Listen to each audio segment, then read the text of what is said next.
days, podcast that goes through the streams, living out our gamesel dreams. Hit the button, go live, go live. In this realm where games survive, games attack with a rebel spark. We're lighting up the digital dark. Hit that button, go live, go live. In this realm where games survive, games attack with a rebel spark. We're lighting up the digital dark. Games attack with a rebel spark. We're lighting up the digital dark.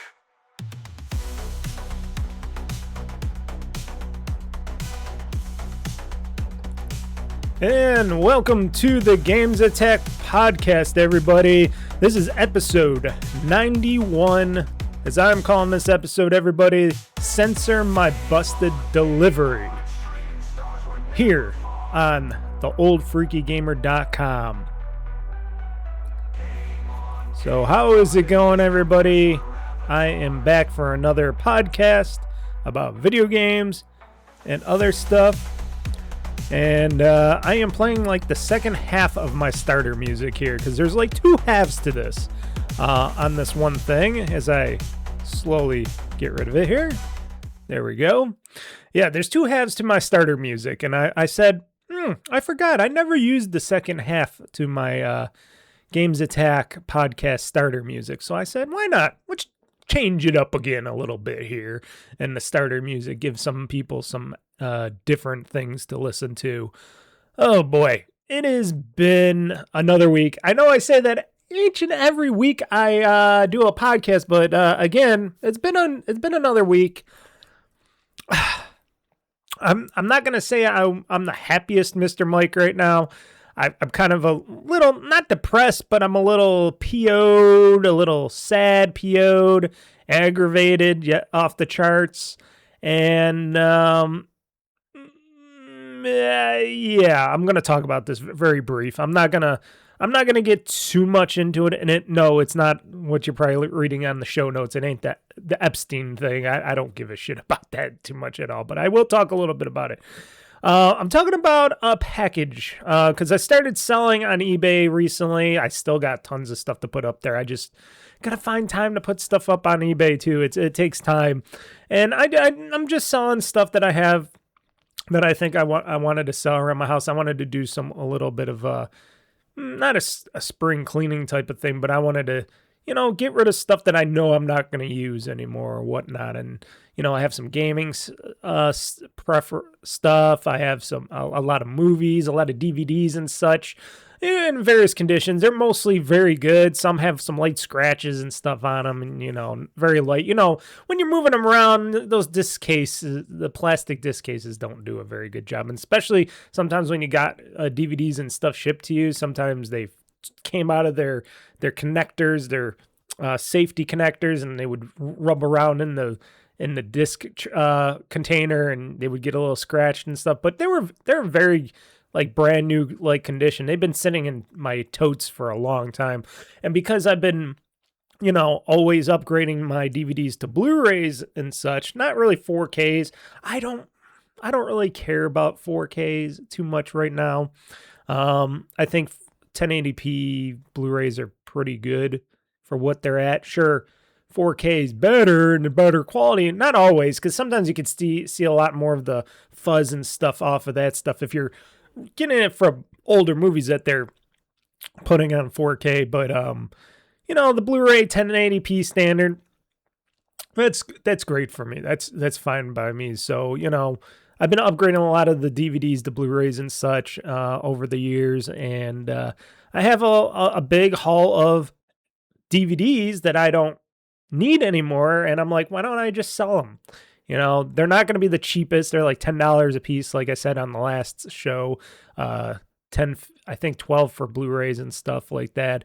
And I'll change the prices as they vary down the road. But I was like, yeah, let's sell some stuff on eBay. Let's earn a little extra money. Let's clean up the house instead of just tossing stuff or giving it to, some scoundrels out there that'll pay you like a nickel for your stuff, and they'll take it all and try to sell for mundo's amount of cash. So the one thing, and I'm going to turn down my mic a little bit because I'm hitting the red here.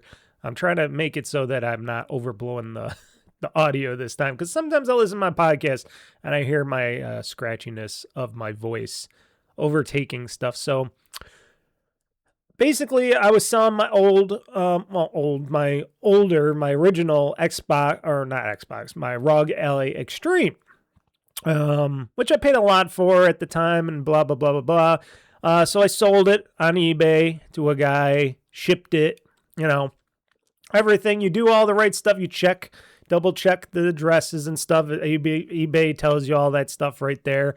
And, gave him sent the message saying, hey, I shipped your item, tracking number, all that stuff. Be a good seller, because it's my first time since a long time.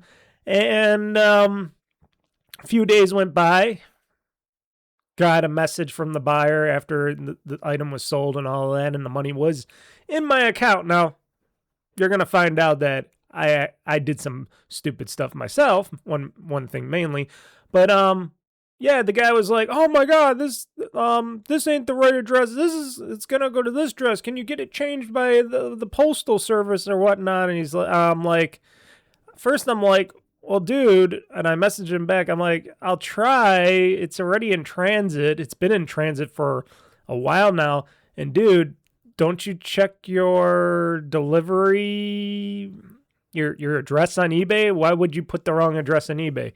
So that was the issue. So I called up the postal service, the main postal service and stuff, see if I could get it rerouted. It wasn't too bad. It was like a few houses down or whatever, and all the way in Texas somewhere. It wouldn't have been a huge problem, because I even said, "Oh, you could just go to either the post office, pick it up, probably, or whatever," and blah, blah. And I called them up, and they said, "Oh, yeah, we can't change that once it's already in transit. We can't change the address in our systems." And I'm like thinking, you would think the post office would have better technology to change addresses to if something's wrong in the sender that has the receipt and the tracking number, and I could prove that I sent the package on, would be able to change the destination. But I guess not.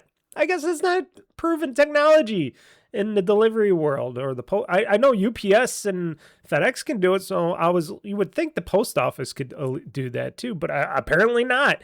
They can't change your destination of the package if there's something wrong on it, and I was like, okay, that doesn't make no sense, especially if it's only a little bit.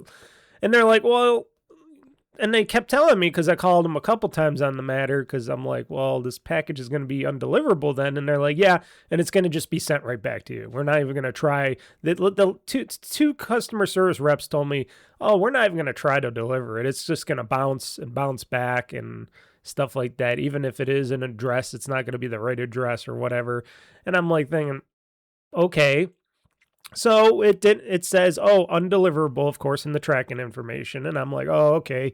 So they're going to send it right back. And I talked to him. I'm like, there's no way you can just, keep it at the post office or something so the guy could pick it up or something or whatnot, or change the address because it's in your area. And they're like, no, we can't do that. Can't do that. I'm like, okay, whatever.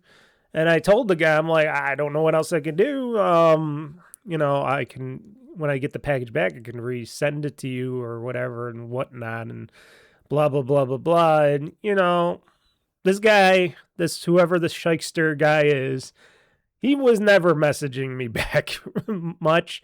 Like, I don't know what the F this person is.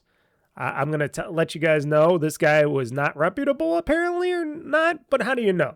You get the money, it's in your account, on the eBay account and stuff, and you would think that these people would be up and these people would want to message you back, because I've been very open and clear on my messages. So he's like, oh, I don't know what to do, blah, blah, blah. And I'm like, well, it'll come back to me. It's coming. They said it's going to be coming back to me, so I could do that, and then I could give you a refund, now, and then either you want to buy it from me or buy it from somebody else, it'll come back to me. I could reship it to you. I'm trying to be a good first-time eBayer again, because it's been a very long time since I sold stuff via eBay. So I'm like, okay, it's coming back to me. There's nothing I could do. Next day later, I see it's out for delivery again. And I'm like, why is it out for delivery? I call up the post office. I'm like, why is this out for delivery again? And they're like, oh, I don't know.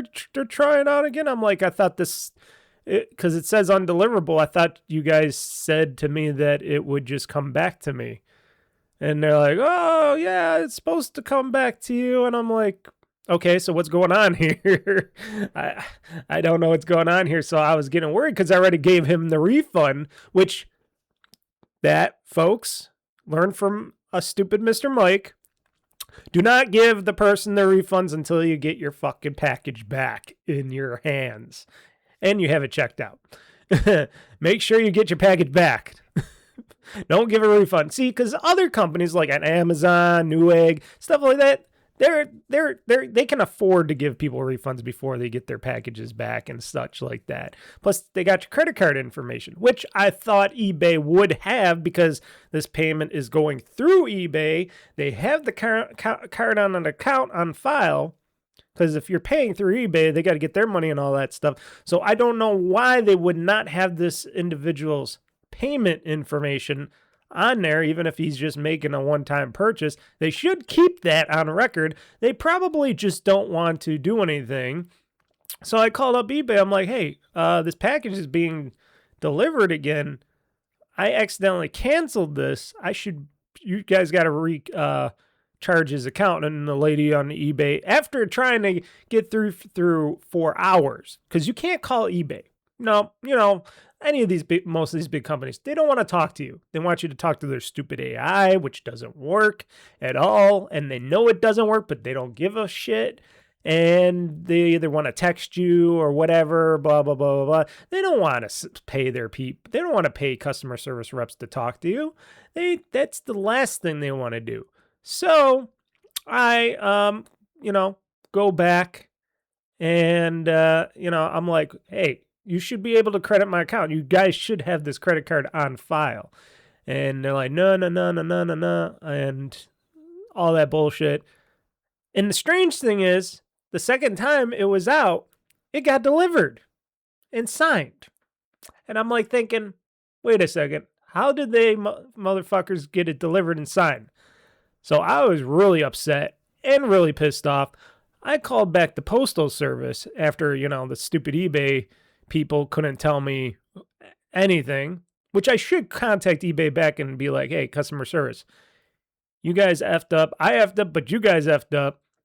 And you should do something about this because this is basically package theft because I delivered it. It even says on your records I delivered it. I should be able to get recredited for this thing because basically this guy stole the package. Or you should kick this guy off of eBay or whatnot, put a red strike through his name. Stuff like that. So, ultimately, called up the postal service again.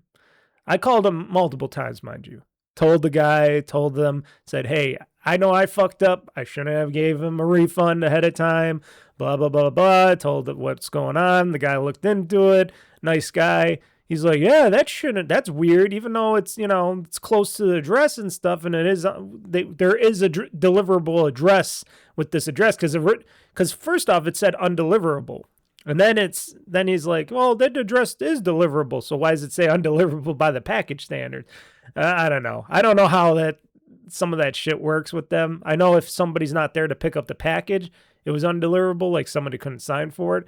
And then I'm like, okay, well, why don't we, is there some way you guys could get the package back or whatnot? Because I was told like twice already that this package was not going to be redelivered, that it was going to come back to me. I even told them, could you put something? And here's the thing. They said multiple times, oh, we can't do nothing. I'm like, why can't you do nothing? You got all this computer technology. You're supposed to be the post office. Most delivery services should be able to put a mark on there saying, hey, if this package is not deliverable or whatnot, and the sender says they want the package back, or whatever, or something goes on, they should be able to go and get their packages back and ship back to them. There should be a fucking thing. What do you call it? Not a code. There should be a a resolution. I don't know what this call it. I'll call it a resolution. There should be a resolution where you could get your package back no matter what, if it's still in the system. Apparently for Postal Service it isn't, or whatever. I don't know. I don't know what their technology is over there. It seems like it's a little bit lacking. Not to hate on the post office, because I do like them for a lot of stuff, but yeah, and he was like, yeah, this shouldn't have been delivered. And I'm like, yeah, even the signature doesn't look right, and and blah blah blah. So I also got a phone number to the Houston, Texas post office where it was being shipped out from, and I was talking to the one lady there. I'm gonna use lady in quotes. And she's like, oh, no, if he shows ID, he can pick it up and all that. I'm like, but this was delivered to their house, not to the, they weren't picking it up from the post office. At least it doesn't say that in the tracking information. It was sent to their house. So how would you guys know if they used ID? And it was a thing, and they're like, oh, yeah, well, not our fault, blah, blah, blah. It's all legit. It's all legal. They like to say the word legal all the time and blah, blah, blah, blah, blah. Well, the first time I called the Houston post office, I should say, the lady was like, oh, yeah, we'll hold the package and bring it back to you, and we'll give you a call when we're sending it back to you. That was the original thing. The second time, I think they called me, because this was after I had the main UPS hub, or main offices, I should say, customer service offices.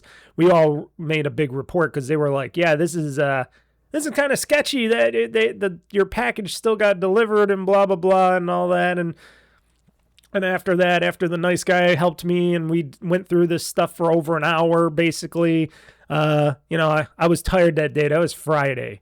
And I was tired when I was talking with these guys. So I went to sleep, got woken up by the Houston hub or whatever, post office main lady or whatever it was. And I go, lady in quotes again.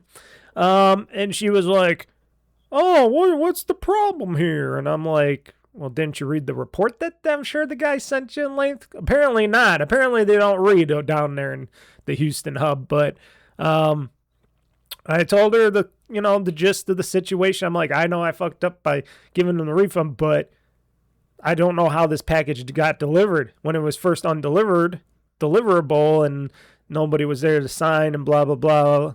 And, and then she's like, well, he had ID. He could show the ID and sign it and get it out. And then I'm like, well, he didn't pick it up from the post office or anything. It says it was delivered. And I said this like twice to her, because I'm like, first off, carriers don't ask for your ID when you sign for a package. I never had, unless if they're just changing it now, because I haven't had to sign for a package for a while, especially from the post office. But usually when I used to have to sign for a package or from the post office, if it's like UPS or FedEx or something, and I would think it was postal as well, sometimes I could just write on the little note on the door and get it, signed and delivered. But the lady was very adamant, but that the postal guy went to the guy and asked for his ID, to look at his ID to make sure it was him and sign it. And I'm like, lady, postal people got a lot of shit to do. They're not going to go ask for you to go running around your house looking for your identification to bring it back out to them so they can deliver your package so you can sign for it. And she was like really adamant about it. Like, no, he saw his ID to sign the package and stuff. And I'm like, there's something bullshit about this one, what you're telling me, lady. And I'm telling her, I'm like, okay, I understand what you're saying. You can calm down now. Calm down. Simmer that down. Simmer that shit down. And I'm like, I'm not saying that you're wrong, but I get packages all the time and stuff that I have to sign. Usually if I'm just there and I sign for them or whatnot, even if I'm not there, they never ask me for my ID. I never got that. Unless if it maybe, even with I don't know, maybe there's a service that you can ask for ID, but I didn't go for that service. I just wanted I just wanted the person to sign for it so I know it was a legit, delivery. So And I'm like, yeah, this guy didn't pay for the package basically, and I wanted to get it back. And I'm like, there's got to be some way I could get it back or whatever. She's like, oh, no, this is all legit. You know, she kept saying that too. This is all legal. This is all legit. This is, you know, he signed for it. He had his ID, he signed for it. Like she knew, like she actually delivered it personally or something. She's like, and I'm like thinking, I'm like, do you know that for sure? Because you first kept telling me that he picked it up at the post office, and it doesn't say, and I thought tracking would say, oh, picked up at, if he picked it up directly at the post office and it said that on the tracking, because I thought it does when it's like, oh, not delivered to the address but picked up at the post office, I'd be like, oh, so he did go to the post office and pick it up, and because he had the tracking ID and he had his, you know, ID and stuff, and I would have been like, oh, so I am screwed because he did pick up the package. Now, no, this guy would never message me back, and I kept messaging him like, okay, you got your package. I know this fucked up and stuff, but you got to pay me the money. You got to give me the money. And I know a lot of you people out there, and as once when I was a little younger, Mr. Mike, I would probably have done, you know, I would say the same thing, finders, keepers, losers, weepers kind of a thing going on. And a lot of you are probably like, well, you fucked up, Mr. Mike. So no, he doesn't have to pay for the package. But if we were in a legit society, and this is why society is as broken as it is. If we were in a legit society, you know, if he was a good dude, because he was willing to pay to get it returned to him, you know, after. And I'm like, well, I'll see what I could do. But if it comes back to me, I could always redeliver it to you right away. And you wouldn't have to pay for shipping. I would just do it legitly and stuff. And, you know, and that's what I was going to do. And because I was going to be a good seller and eat extra delivery charges. But I guess I didn't get a chance to do that now, did I? And like I said, again, it is on me, Mr. Mike, that I fucked up and gave him a refund right away. But it's kind of interesting that this package that was originally undeliverable was delivered to the supposed guy. And the funniest thing was when I was talking to the lady from the Texas hub the second time, the one that called me back, and she was saying, oh, it was all legit. He had his ID, this is all legit and stuff. And I told her, well, I'm like, yeah, I fucked up because I gave him the refund, you know, ahead of time, blah, blah, blah, blah, blah. I love it with her response at the end. She's like, you know, you could file charges against this guy, right? Because he did steal your package. And I'm like, wait, you just said this was all legit. That was the biggest thing. That was the biggest, like, boom, boom to my head. And I'm like, wait, lady, you just said that this was all legit. He had his ID, he signed for it. Now you're telling me he's a package thief at the very end. And I'm like, I was really confused by that because she's like, oh, no, you can. And I'm like, lady, I'm in Buffalo, New York. This guy is in Texas, Houston, Texas.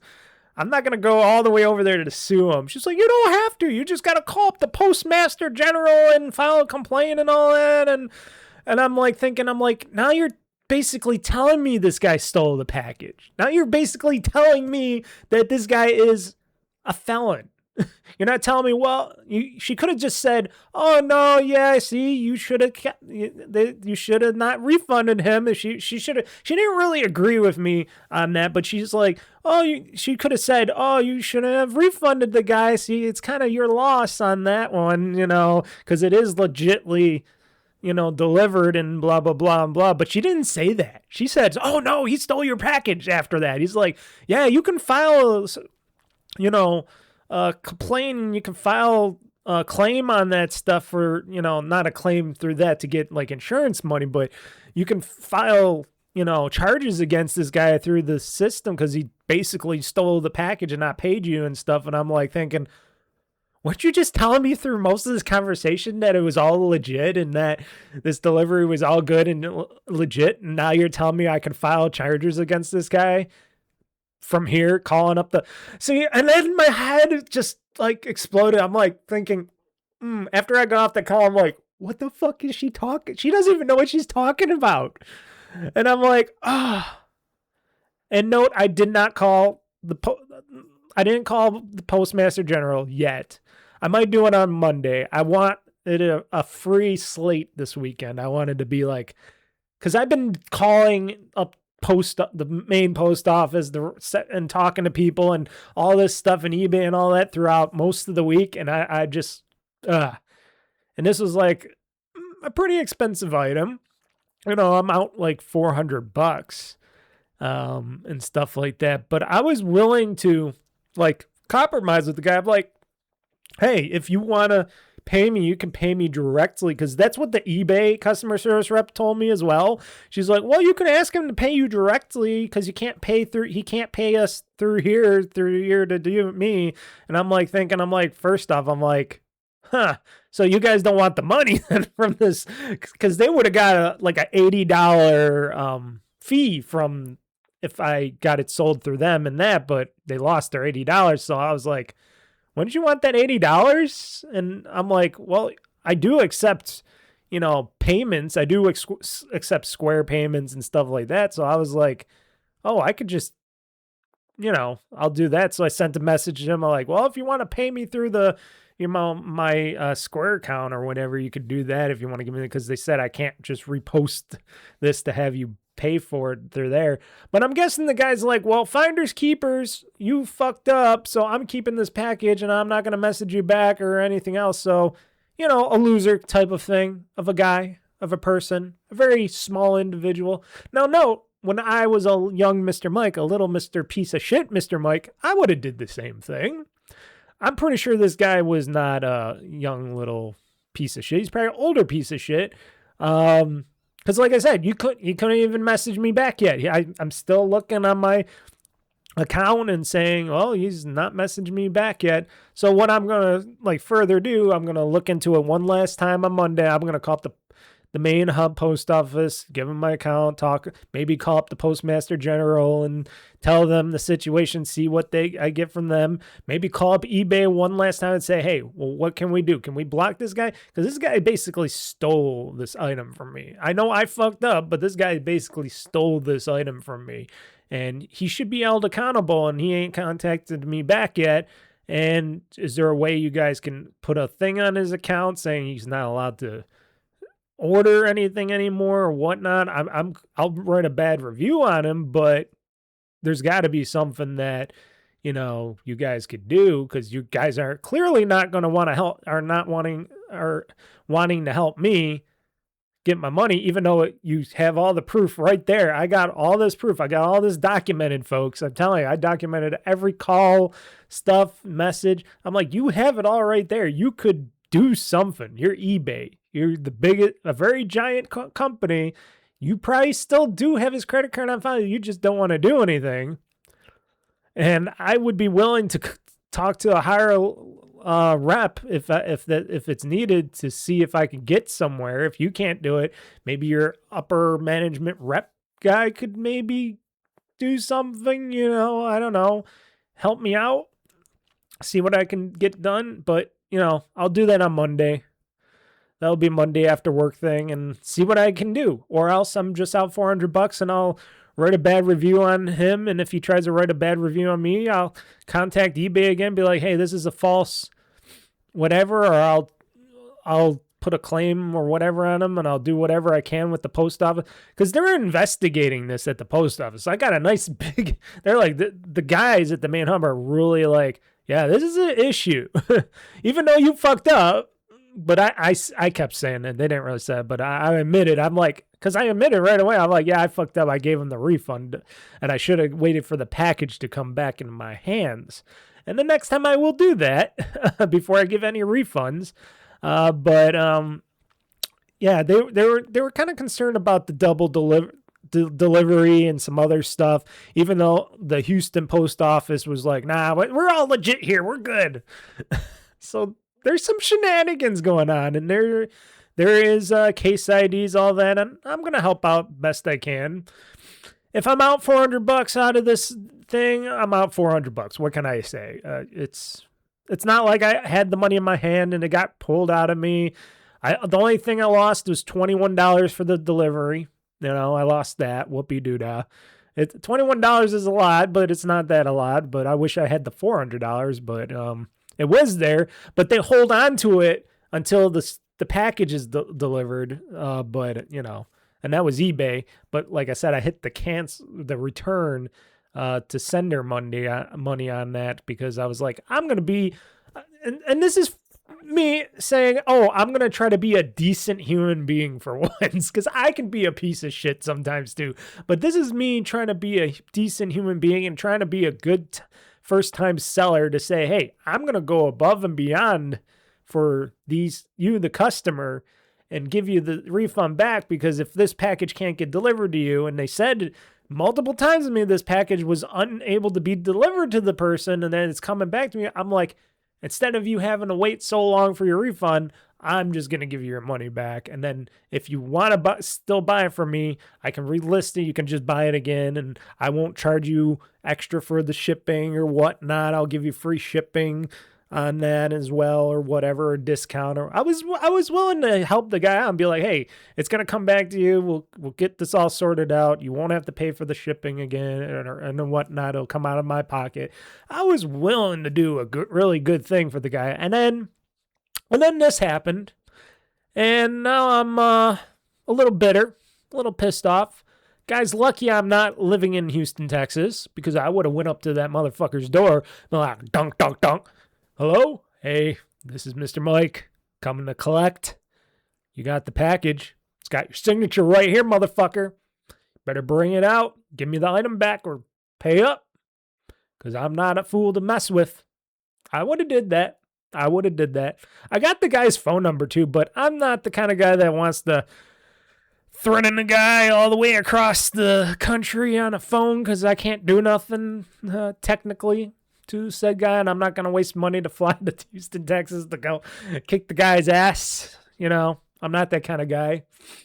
Like I said, if I lived over there, sure, I'd be making a little trip, a little travel trip there and have a little knock on the door. You know, it's not the first time I haven't went to somebody's house to say, hey, gotta pay up, buddy.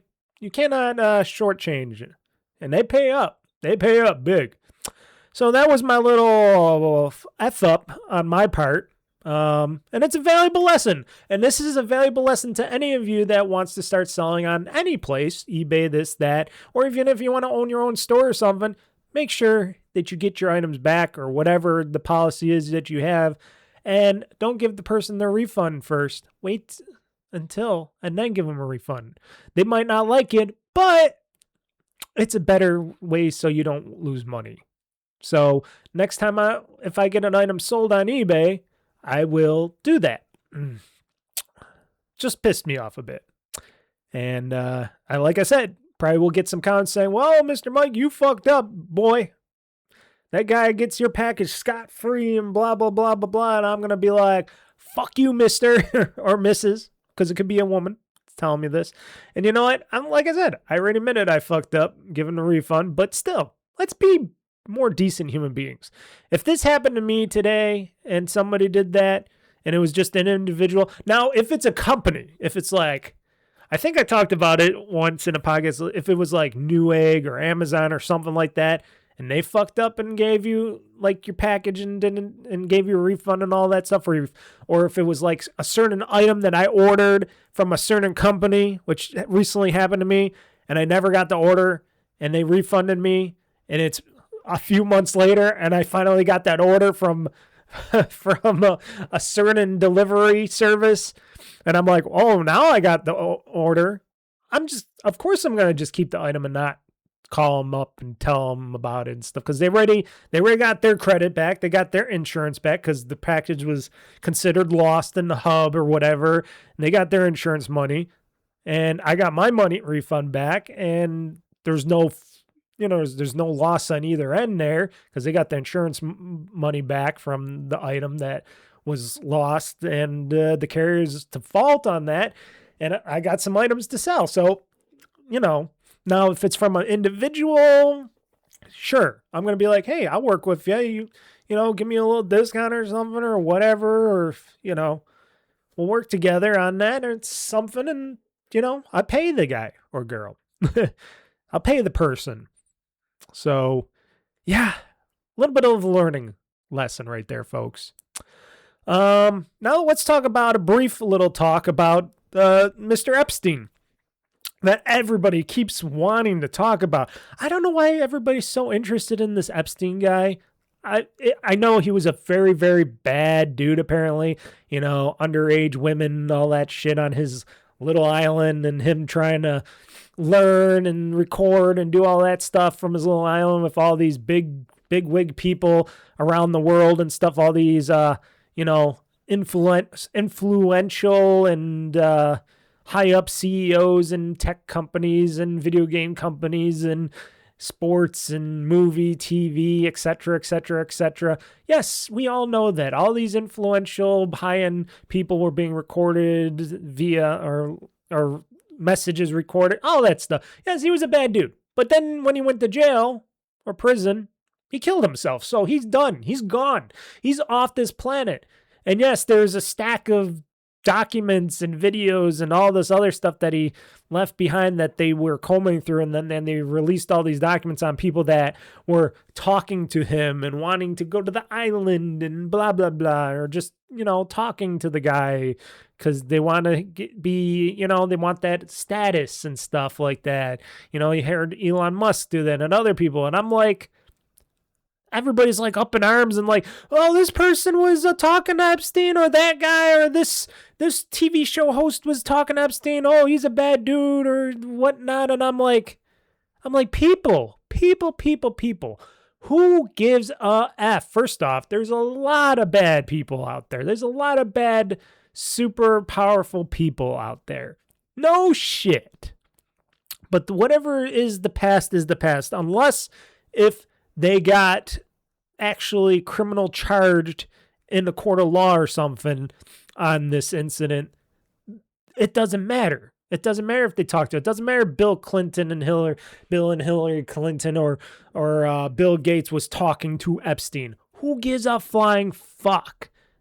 Because at the time, you never know. They maybe didn't know what he was about or who he was about. And if they did, if they knew he had like he was doing maybe they didn't know they were underage girls or something, but they were, you know, young women that were like playmates or something. You know, nobody went to the grotto and accused Hugh Hefner of having underage women over there, even though I'm sure he probably did too. Who knows? You don't know that. He probably had some really bad things going on at the grotto, you know, but nobody ever called him out too much on that. They just said he was a weird old dude with a lot of jizz in his pool, and but otherwise, you know, it's like what was done was done. Unless if there's criminal charges being put on these individuals, they're innocent until proven guilty. That's what we used to believe in. Now in this country and around the world, it's guilty until proven innocent. And even if you're proven innocent, they still think you're guilty because, you know, we're a big mob of people out there that don't give a shit except for knocking people down. And, you know, that's what we're about. I don't really give a shit. But, you know, I heard a bunch of like these video game executives like the Hauser brothers and what's his name? John Laszlo, not John Laszlo. What's his name? For the other game, Mind's Eye. Oh, what's his name? I'm going to talk about him in the news though, but that guy, you know that guy.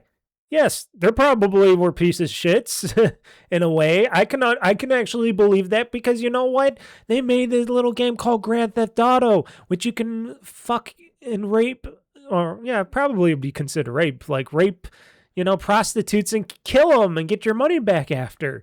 They do all the hanky worst shit in them. It's about criminals, you know, getting one over, killing people just to grab their cars and killing cops and all this other stuff. Don't you think those guys got some kind of weird minds? So I can believe that they were into some very heinous shit themselves, you know, and there was some talk about, like I said, the other guy from Mind's Eye. I hear he's pretty much And then they talk about the Hausers. I'm like, sure. And I'm sure they talked to Epstein because, first off, Epstein probably liked the whole game the whole Grand Theft Auto game anyways, because he's like, oh, yeah, fuck prostitutes and kill them for money. Oh, I like that. So, okay. Unless if proven guilty in a court of law, they're still innocent. Even that dirt douchebag that was the CEO of Activision Blizzard, Bobby Kotick, Mr. Bobby Kotick. He's the biggest slime out there. He had a lot of sexual allegations and all this sexual harassment and stuff at Activision Blizzard back in the day and all the lawsuits and stuff. So I'm pretty sure he's a bad dude. Yeah, him talking to Epstein, I'm not surprised. So yeah. But like I said, unless if they got a case on against him or something, innocent until proven guilty. Might not like it. I might not like it, but that's what's going on. And around the world, everybody's going crazy about all these files and stuff. I'm not. I don't really care. Every time I see, there's another Epstein story about this person or that person and this person and that person, I'm like, who gives a shit? They just want to get after everybody. They're like, Trump, this, that. They just want to bring people down. They just want to make the world a worse place than it is. And you know what? I don't give a fuck about any of it. I really don't. Unless if these women come forward or else there's criminal charges placed on these individuals and stuff, I don't care about any of it. That's my stance. My stance is until we get some actual, things happening, I don't care. I move on. I got more important things to do, like package theft and stuff. I'm losing money. That's what I care about, people. The money. The money that makes me happy, that makes me be able to pay bills and do stuff like this and be able to pay for games and stuff. I don't give a care about Epstein. He's dead. He's long dead and gone. He didn't message me from the island trying to offer me some money or anything. I don't give a shit. Or some young 19-year-old or something. I don't give a shit about him. So fuck it. Fuck him. He's dead and gone. He's in hell with Hitler and all the rest of the really bad people,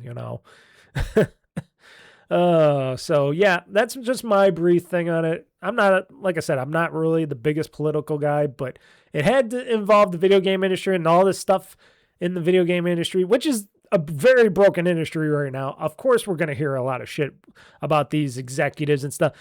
I bet you there's going to be a lot of shit going on about Ubisoft and Epstein eventually or whatever. We're going to hear shit, So that's my thing right there. Until people are proven guilty, they're innocent until proven guilty. That's my belief.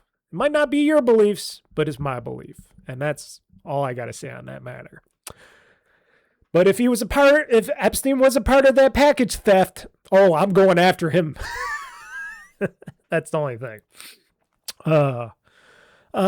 So before we get into talking about what games I played in the past week or so, I was selling some shit. Or I'm not selling some shit. Sorry. Rewind. Hold on. Where's my rewind here? Ah, shit. I forgot where my rewind was. Hold on. There we go. That's my rewind. My OldFreakyGamer schedule this week. It's very simple. I wanted to talk about it. I do have it posted, of course, up right now as you're listening or watching this podcast. It is up on my website, oldfreakygamer.com. This week, I got some interesting stuff going on, and then I'm going to be playing. First off, of course, today, as you're listening or watching this, the podcast, the GamezAttack podcast, episode 91, is up and running. Because you wouldn't be hearing this or watching me if it wasn't. And Wednesday, I do have a nice, interesting little Let's Play. Hopefully, I'll be able to record it today. I should be able to. I'm going to be playing some PC Building Simulator, I should say. Sorry, PC Building Simulator. I finally purchased it. It's been years since this game came out. And I was looking, I'm like, you know what? I want a new game to play and put on Let's Play. And you know what? I'm like, I've been meaning to play this stupid PC Building Simulator game for a long time now. I do like my simulator games.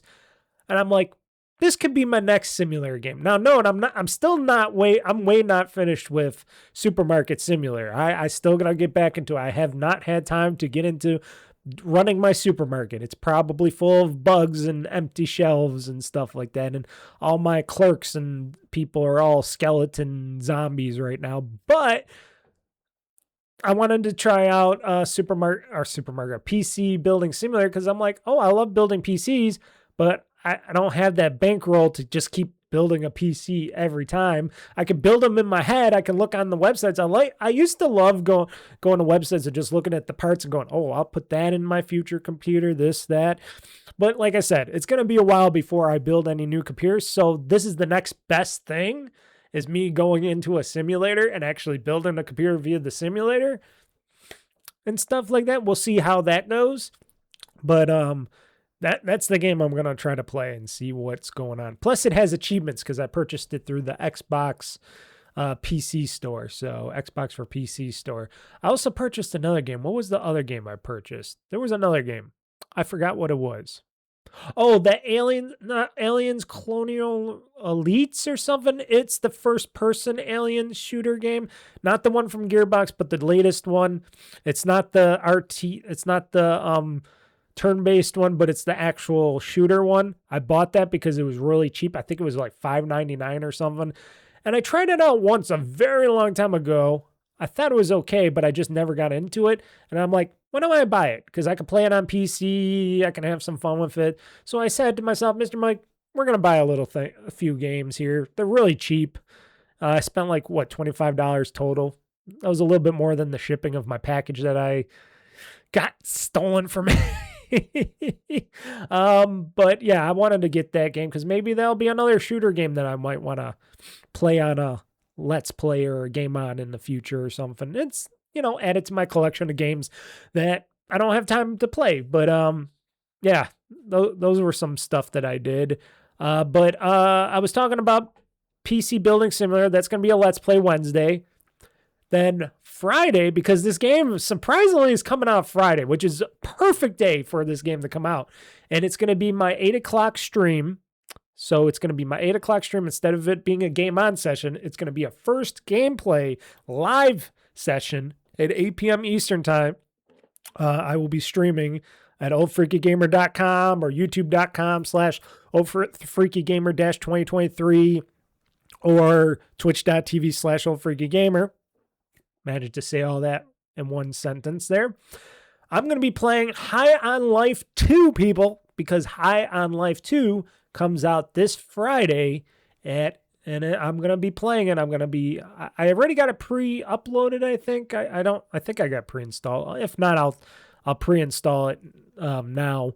But I'm going to play the PC version of the game, the Xbox for PC version of High on Life 2, because it is a Game Pass game as well. So that's beautiful. So I don't have to pay for it. So if I don't like the new one, I don't have to play it. I played and beat the last one, so I really like the last High on Life. I know people don't like the Josh Rowland guy or whatever. They think he's a piece of shit. But like you said, he was proven innocent, right? He wasn't guilty in that thing, right? Or was he guilty about something, or wasn't he not guilty? I think he was innocent in his trial or whatever it was, but still shunned for life because, maybe he was not the best individual. I don't know. I don't hear much or of anything about him. He doesn't do the Rick and Morty voice or anything. He doesn't help run Squanch Games anymore, which was his game studio that did the High on Life game and stuff like that, and is doing High on Life 2. So I am kind of interested to see how these guns talk, because they have not been showing any of these guns talking. I did watch the recent upcoming trailer and stuff for High on Life 2, and some of the guns were kind of talking. They weren't really showing it off too much. Not like the last game when you were just getting bombarded by the guns talking in the game to you in the presentations and stuff. So I'm kind of interested on how much talking, how much fun. The developers said these guns will talk, and they said there's going to be a lot of interesting, cool environments and stuff like that. So I'm very interested on what High on Life 2 is going to be, and I'm hoping it's going to be a continuation of the story from the first High on Life, because that went places. That went some crazy places. So I'm very interested. And that's going to be the game that I play Friday night at 8 p.m. Eastern time on YouTube.com or YouTubelive.com. YouTube Live at YouTube.com/OldFreakyGamer-2023, Twitch.tv/OldFreakyGamer, and OldFreakyGamer.com. So if you can't find me on YouTube or Twitch, you could just go to OldFreakyGamer.com and I got the live stream of the YouTube stream right there. So yeah, come join me, and you got questions, comments, whatnot, drop them in the chat, in the YouTube live chat. I would love to have you. I would love to have everybody come and join me. So that's Friday. So that's the week's schedule there. So why don't we get into the games that I have played in the past week, because got some games here. We're just going to quickly go through them. It's not going to be really big, but here we go. The games that have been played in the past week. Had to take a little drink of water, poo-poo, there to soften up my throat a little bit. It's a little dry here today. So I did continue to play, and I actually finally got past that one horrible part in the Outer Worlds 2 that I am playing. And I've been doing it on PC and playing it on a PC and the Xbox ROG Ally X of mine on my handheld, which it plays beautifully on the handheld. I got to tell you. It's a shame we're not going to see an Outer Worlds 3 anytime soon, if at all, because they said they're not going to work on another Outer Worlds game, if at all. Because apparently it didn't sell well, the second one, and I don't know what these metrics are, because, and I heard it didn't, and I think there's some news stories about this, but I also know it's because, and what other people were saying is because they were trying to charge $80 for the Outer Worlds 2, and I guess that might have hurt their, it hurt them from the gamers out there saying, oh, you want to charge $80 for this game? And that kind of fucked them over. So they basically kind of fucked over Obsidian Entertainment in the Outer Worlds 2, because they were originally going to charge $80. Then they backed down from that and went down to 70. But everybody was thinking it was still 80 and stuff, because, you know, once you get that, the people in that mindset, you know, it's kind of strange that way. If it was me, I would have been like, oh, no, we're going to give you a $10 discount on this game. Get it now for $10 off while supplies last, or something stupid. Instead of just saying, well, we're dropping it back down to 70 because you guys are freaking out on this, I would have just said, no, this game's going to be 70 across or 80 across the board. Excuse me, I got a little something on my glasses here, and it's annoying me. I would have said this game is $80. And this game, we're going to give you a $10 discount if you buy it, pre-order it now, or buy it now on launch day and stuff like that. You'll get $10 off, so you'll get it for $70. That's what I would have did, you know. And I would have been like, oh, it's a limited time offer.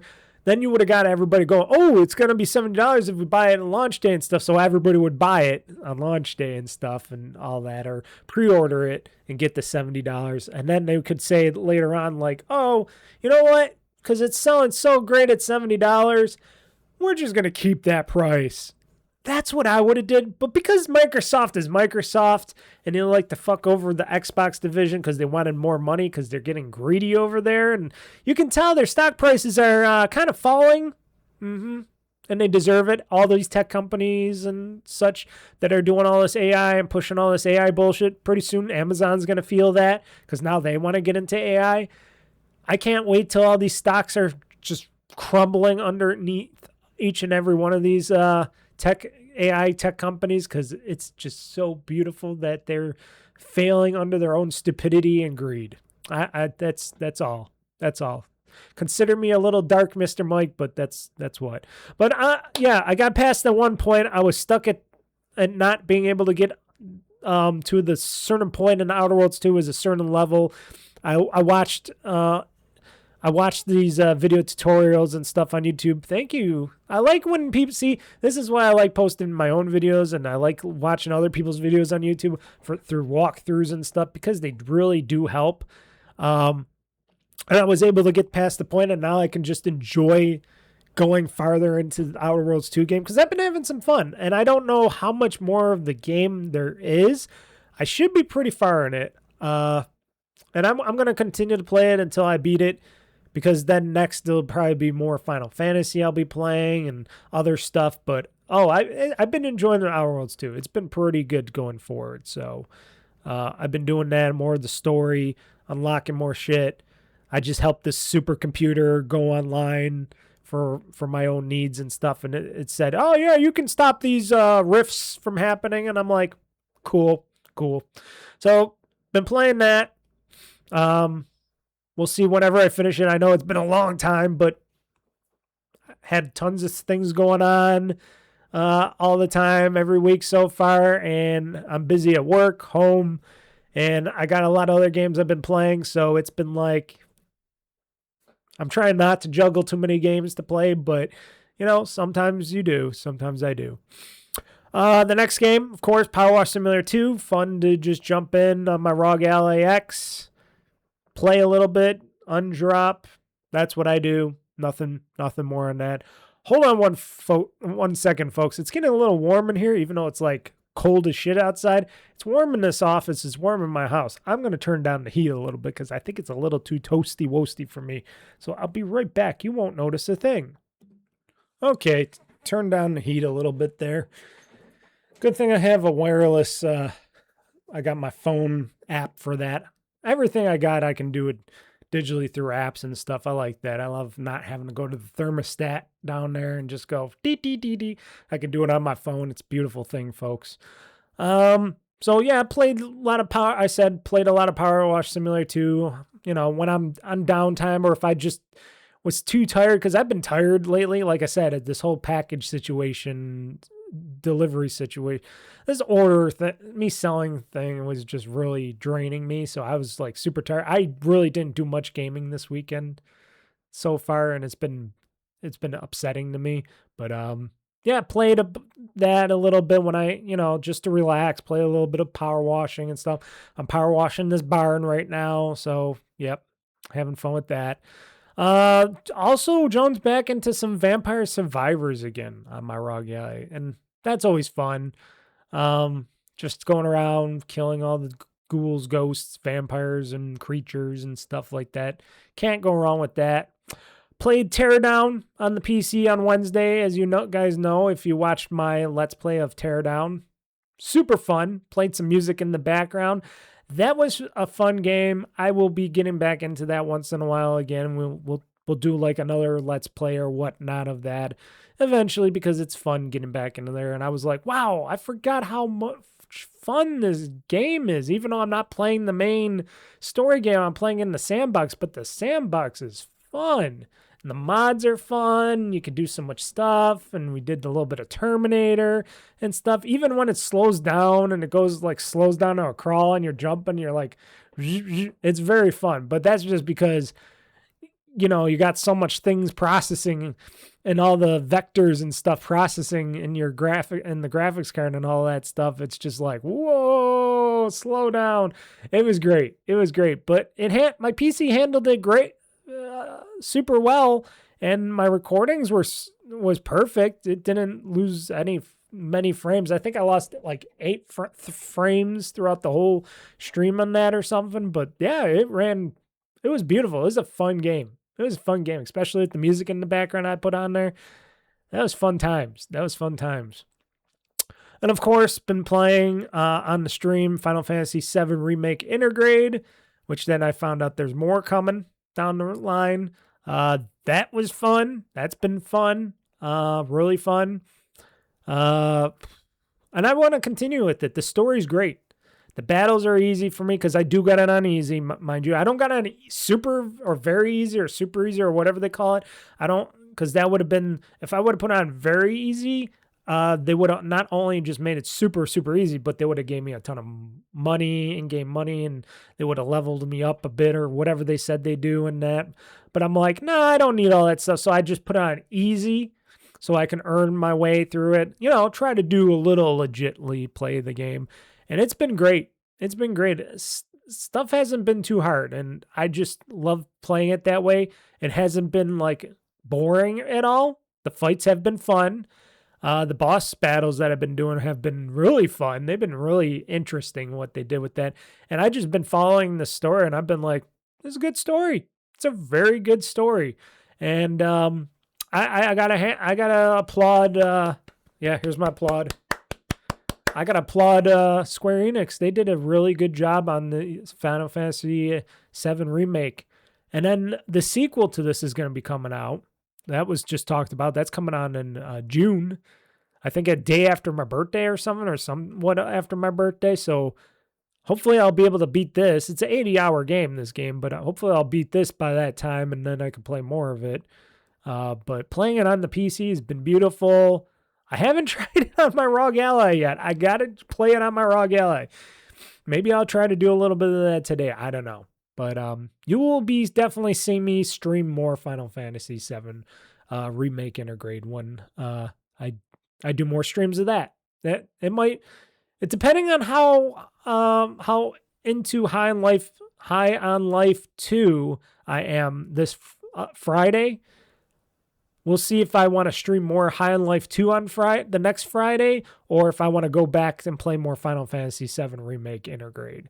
We'll see. We'll see how that goes, because it's going to be up in air between the two of them. And notice I haven't been on my list, even though I got one more game, because I was just recently streaming that to myself. I haven't been playing any Assassin's Creed Shadows, which is okay, because I can just jump in anytime I want, play it, and, but I've been playing other things because I'm like, Mr. Mike, play some other things. Get some other things played, because I've been, like I said, jumping around playing all these other things, and it's like, yeah. And Final Fantasy, it's been pretty good. I've been pretty happy with that as I hit my microphone. The final game on my list, which I was just playing today as I'm recording this on a Sunday, BattleToads. I went back to BattleToads because there is Microsoft rewards point to earn if you play on PC, Xbox, and stream for Game Pass. And I needed something to be streamed, and I was looking. I'm like, what can I stream? I was trying to stream one game, and that game, even though it's a streamable game, kept on crashing or freezing or whatever was going on with that game, so I had to quit it. I think it was Until Dusk or something it was called. I wanted to try it, but I couldn't get past making my profile name, so I gave up on it. I tried it twice on streaming, and it just effed up completely.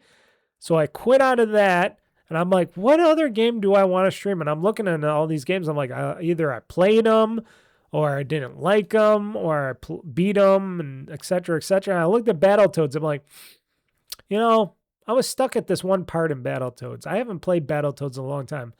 So I jumped into BattleToads on Game Pass, and I started playing it, and I beat the part that I kept screwing up on. And then I kept going and playing more of it and watching some more of the BattleToads story. I'm like, oh shit, I'm actually excelling in BattleToads. So I think I'm going to be playing some BattleToads again because I earned some achievements and I kept advancing in BattleToads again. I'm like, maybe this will be something I use as a streaming game going forward, at least until I beat it. Because I forgot how far I was in BattleToads. I got pretty far in BattleToads because I did like that BattleToads remake or new BattleToads game that they made. I don't know if anybody remembers it, but it was pretty fun. It's a side-scrolling beat 'em up and all that and all that fun. It was pretty fun. So I'm like, maybe I'll get back into some BattleToading again. Possibly. So that's something I streamed to my Xbox ROG Ally X, and it was fun, and it was a fun game. And that is all the games that Mr. Mike, have played in this past week. I would usually like to play more or talk about more stuff in it, but I could just tell you something about Final Fantasy VII, though, Remake Intergrade. I could tell you that fucking Tifa, she is one hot dish. So is the other lady. I keep forgetting her name, though. Not, what's her name? Not Jackie. What? Ah, shit.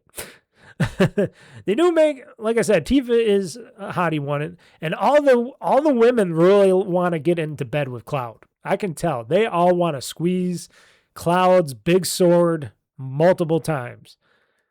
I don't know if he's trying to compensate with that sword, but shit, the ladies really like Cloud in Final Fantasy VII Remake Intergrade. And I'm like, oh shit, they're always talking sexually to him. They always want him to join them in their rooms or whatever. They always want to be with him, and they're always like super giggly around him. Even though he's most of the time moody.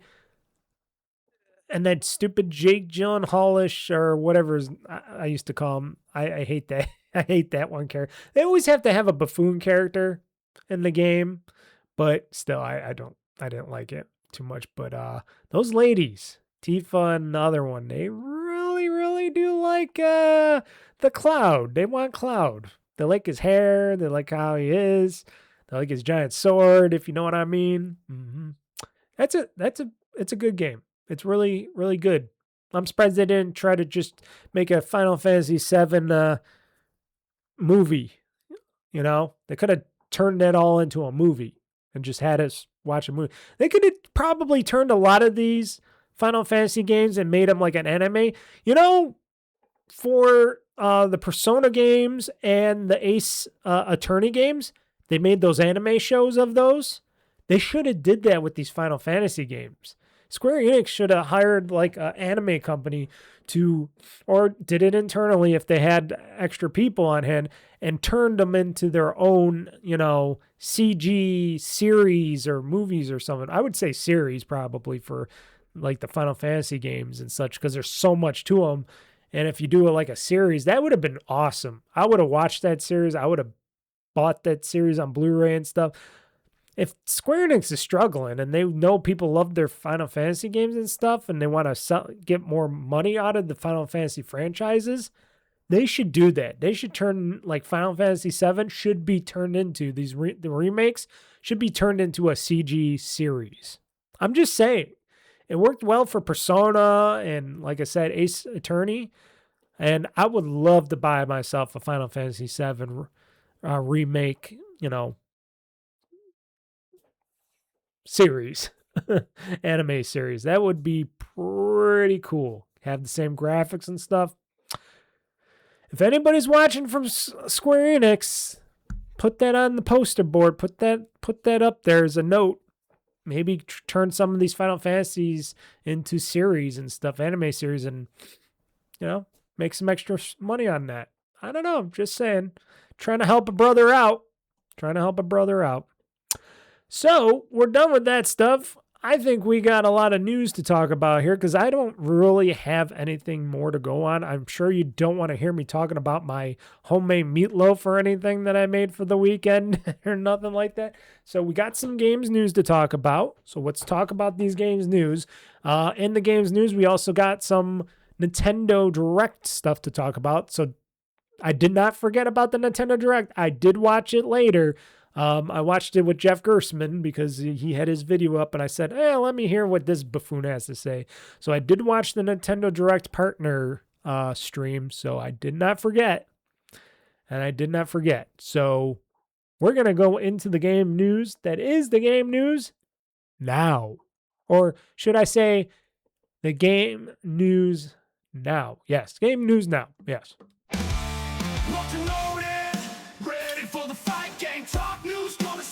Game news now. Mr. Mike's got the scoop, he ain't holding back. Dropping bombs on the gaming industry track. Hear the thunder, feel the roar. Game talk news gonna settle the score. From E3 to PAX, they got it all. The highs and lows, ready to brawl.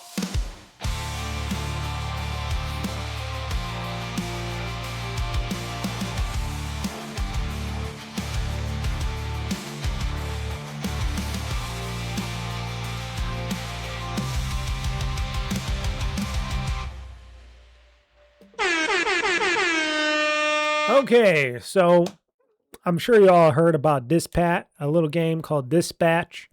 I did. I watched the whole gameplay, the whole walkthrough gameplay, and that was like also watching an anime. Another game that could be turned into an anime series. I don't know if that'll ever happen. I think Ad Hoc should try to get that is made into an anime series because it could be a really good raunchy anime series that I would probably watch on Netflix, or you could just put it on streaming and Blu-ray and whatnot, and I'd watch it.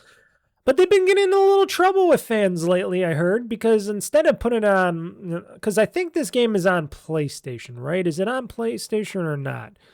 Or is it just on PC and Switch? I think it's, I don't know if it came to PlayStation. Okay. Time For the time being, those who are interested in the game may want to consider picking up Dispatch on either PC or... Okay, so it's on PC, PlayStation, and now the Nintendo Switch. Not on Xbox yet. I'm hoping they will put it on Xbox because I would like to try it out. Even though I know how the whole game goes, I would like to try it on and play it. But I didn't like some of the gameplay in there when you're doing the whole, like, I don't mind the puzzle-like nature of the one thing, but there was something about the it was just kind of not boring, but like a dead kind of a gameplay. It was just like, oh, the developers added some stuff into this gameplay just to keep you busy. And then the whole, you got to dispatch these people to this and that and that and this. Does it really make any difference? Or is it, if you don't dispatch the right people or get enough things dispatched, does that cause anything in the game? I don't know. I didn't watch that kind of a gameplay, but Dispatch developer and Nintendo are in a little hot water with people because people, the people that wanted to buy Dispatch on the Switch or have purchased the Dispatch on the Switch found out that it was basically censorship. Nintendo and their great censorship came back, folks. And censored all the naughty things in Dispatch, like all the private parts and boobies and stuff like that. Even though games like, Cyberpunk 2077, I forgot other games that they said were on there that were allowed to show that stuff. For some reason, Dispatch got because it does have a censorship thing, I guess a little censorship tab in the game, which you could turn it on and off if you want to see the naughty stuff or not, and it's harmless because I saw the naughty stuff. I'm like, okay, there's some boobs. This is going to be played by more gaming adults than kids. So, and it's probably M for mature anyway. So I don't think you should have to censor. But anyways, people were pissed that thing was locked to off or on. I mean, the censorship, and you couldn't turn it off in the game, and people were pissed, and they're like, oh, demanding for refunds, all that stuff, because they didn't know, because apparently Ad Hoc Studio and Nintendo have not really stated that was the case, that it was that they weren't really big on stating that this was censored in a way that people understood, and when people bought it, they found out about it and was pissed off. And now Nintendo and Ad Hoc Studios are apologizing, giving refunds to those people to the people that didn't understand that was the case, and that they were, the disclaimer wasn't visible enough, and and people have the right to be pissed. So they're giving refunds, they're doing that, and Ad Hoc Studios is trying to look into ways to try to get maybe Nintendo to let them turn off the censorship in a way or something. Maybe try to get it so that people can actually have the game the way that they want to do it.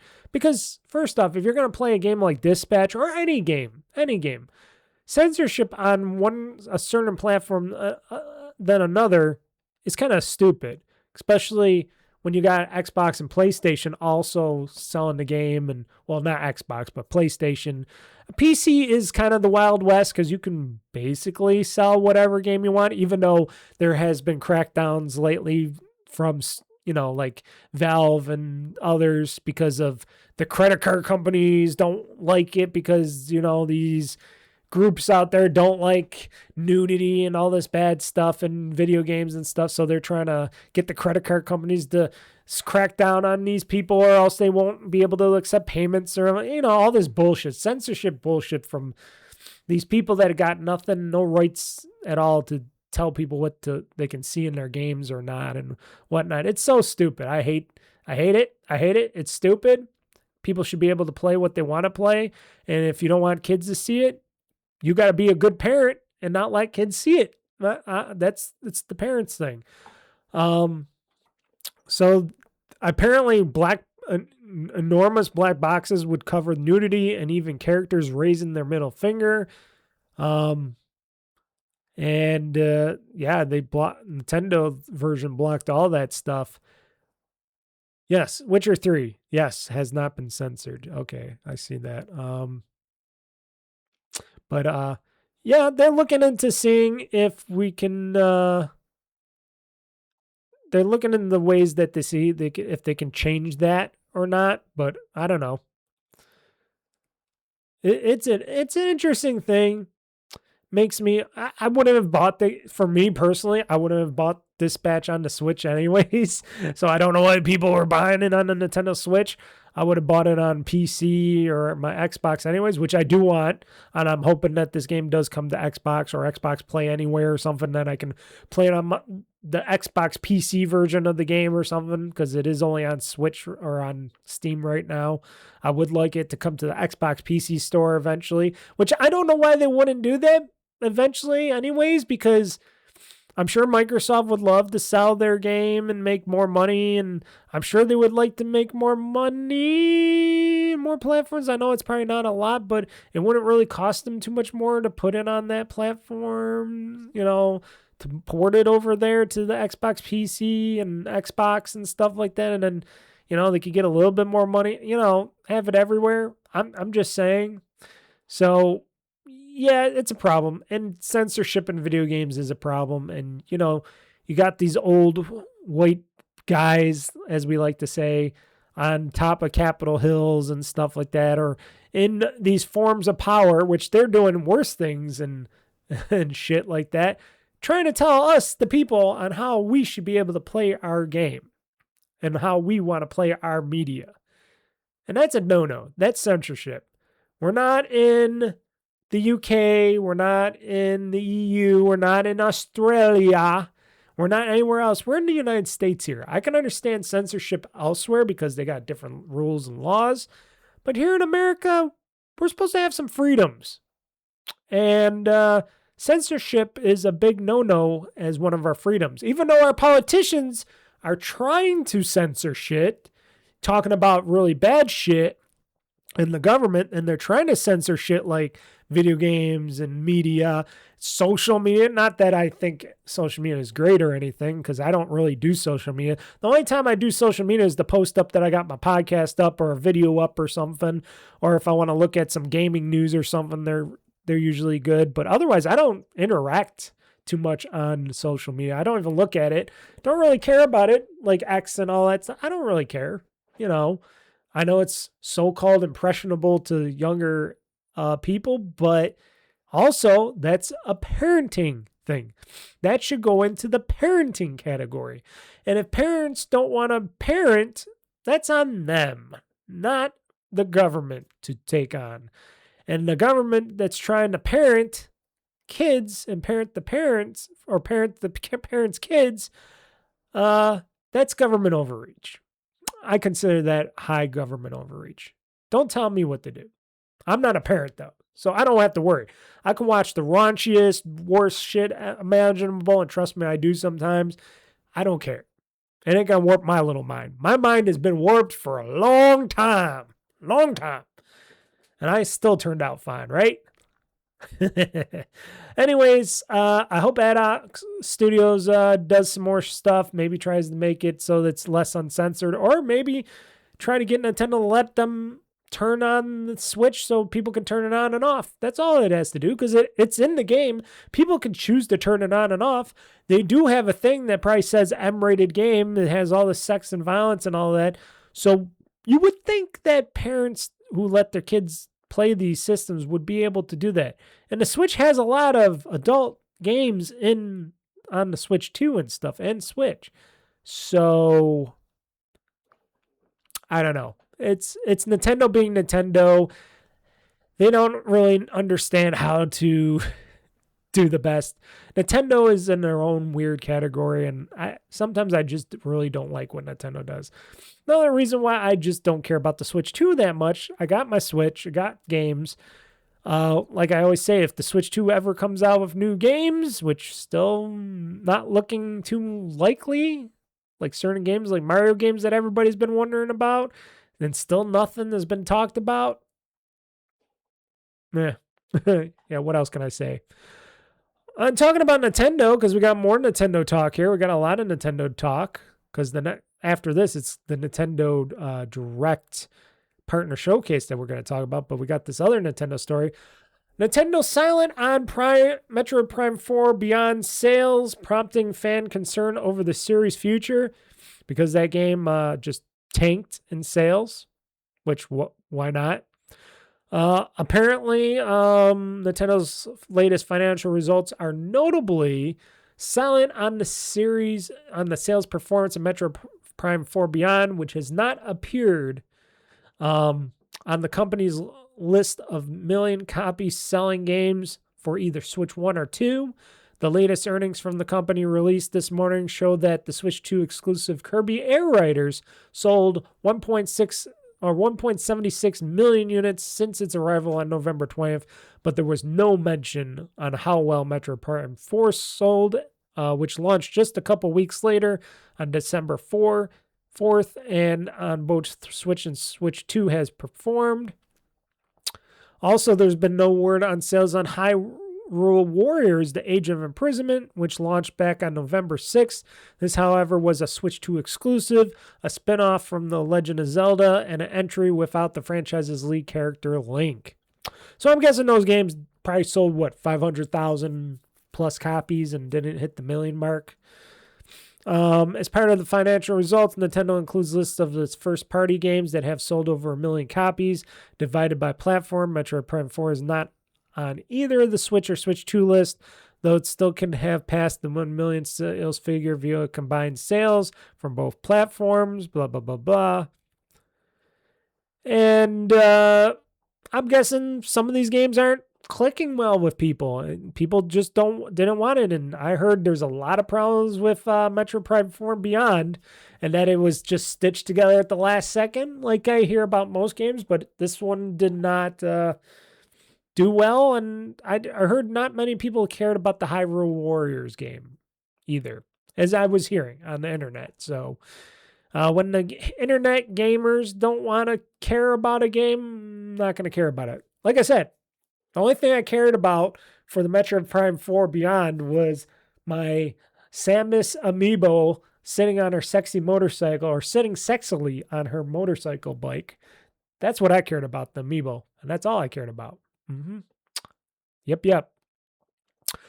Now for the Nintendo Direct Partner Showcase that I just watched when I watched over the Jeff Gerstmann show and all the things that have been announced for it.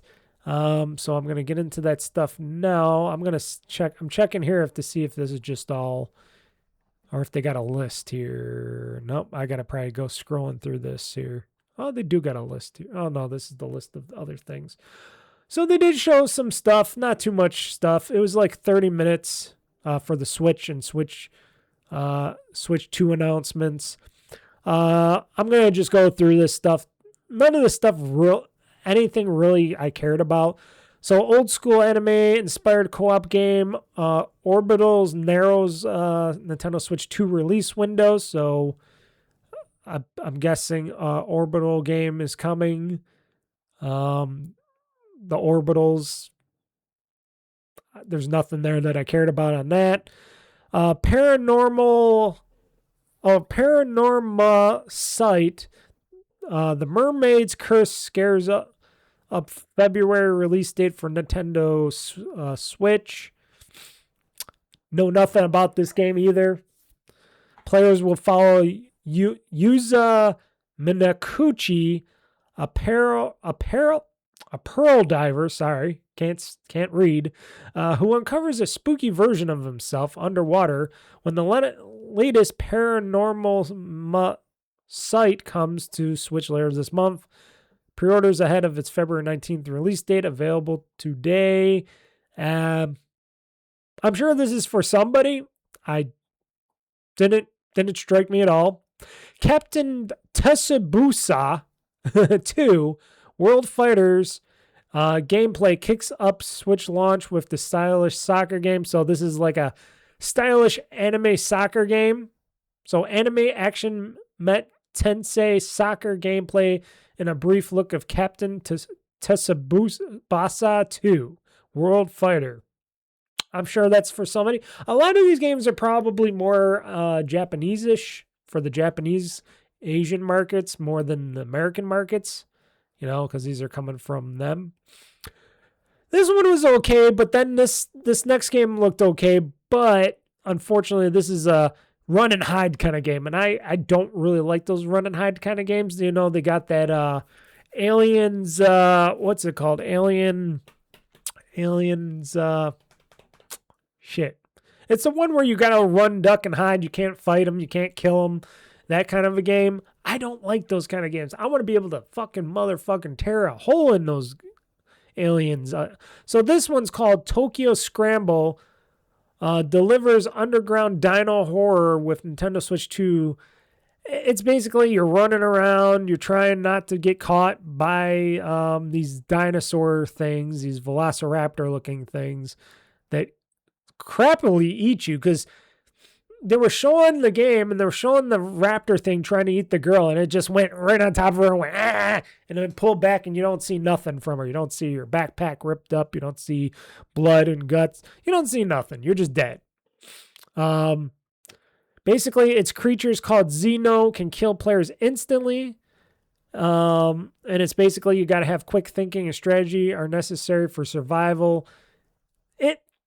Like I said, the game looked good. I would never want to play that game. It would just be it would be not scary to me, or it would just be more aggravating and angry. It'd make me want to get so angry I would want to go into the game and punch those things to death myself. Be like, oh, you're going to kill my motherfucking thing right away? Pow, pow, pow, pow. I don't care if you're a dinosaur. It just made me mad. I don't want a game that makes me that mad. No. Valheim is coming to Switch too. Showing off gameplay of that, of course. Why not port that to many places? I hear that's a really good game. I just never played it yet. It's on Game Pass. I just never played it. I know it's like a Minecraft-ish, more advanced Minecraft-ish kind of thing with monsters and stuff, but I just never did get into it. Of course, Hollow Knight upgrade shadow dropped for Nintendo Switch 2. I don't care for Hollow Knight. Tried them both. Not my thing. eFootball kickoff scores summer Switch 2 launch. So eFootball. So if you like a soccer, nope, not for me. The Ventures of Elliot, the Millennium Tales takes players on a trip through time this June. So what is this? Square Enix is bringing its time-hopping adventure, The Ventures of Elliot, the Millennium Tales, to Switch 2. A gameplay trailer for HD 2D Journey promises release date of June 18, 2026. I wonder how many people care about this. Now, no, this is something from Square Enix. This is one of their, also kind of Final Fantasy-ish. Not Final Fantasy-like, but it's one of those. It's a pixel-like game. How many people actually still like playing these games? I really would think here in the West, here in America at least, and I don't know about other places. Maybe in Japan this is big. I don't know how many. I don't hear anybody ever talking about games like this. I don't really know how these games sell at all. Like the games that I just rattled off the list, I'm like, how many people actually want to play one of these games? I don't think too many, but they keep making these kinds of games and selling them. So it's somebody out there's playing these games. A lot of these games just do not look appealing to me at all that I want to play. This one was okay though. This next one, Super Bomberman Collection explodes on the Switch consoles. Except this is the original Bomberman games. These are all the original collection from the titled the PC original from DOS to like Bomberman 1, 2, 3, stuff like that. This isn't the more stylish PS1 beyond Bomberman. This is like the NES, Super NES, and before Bomberman games. So it is for somebody. Probably not for me, unless if this is like a $10 game or something, which I'm sure this isn't. I'm sure this Super Bomberman collection is probably like $40 or something. If I can think of that's what they're gonna do. Let's see how much the Super Bomberman collection is, because it says it's available now digitally on the Switch. Let me go here. Let's check out price. How much is the Super Bowl? Okay, $20. Oh, it's also additionally for Xbox, it's only $15. So it's also available on Xbox as well, apparently. Huh. Okay. I did not know that was available. How about Steam here? Is that $20 as well? Yeah, $20 on Steam. Okay.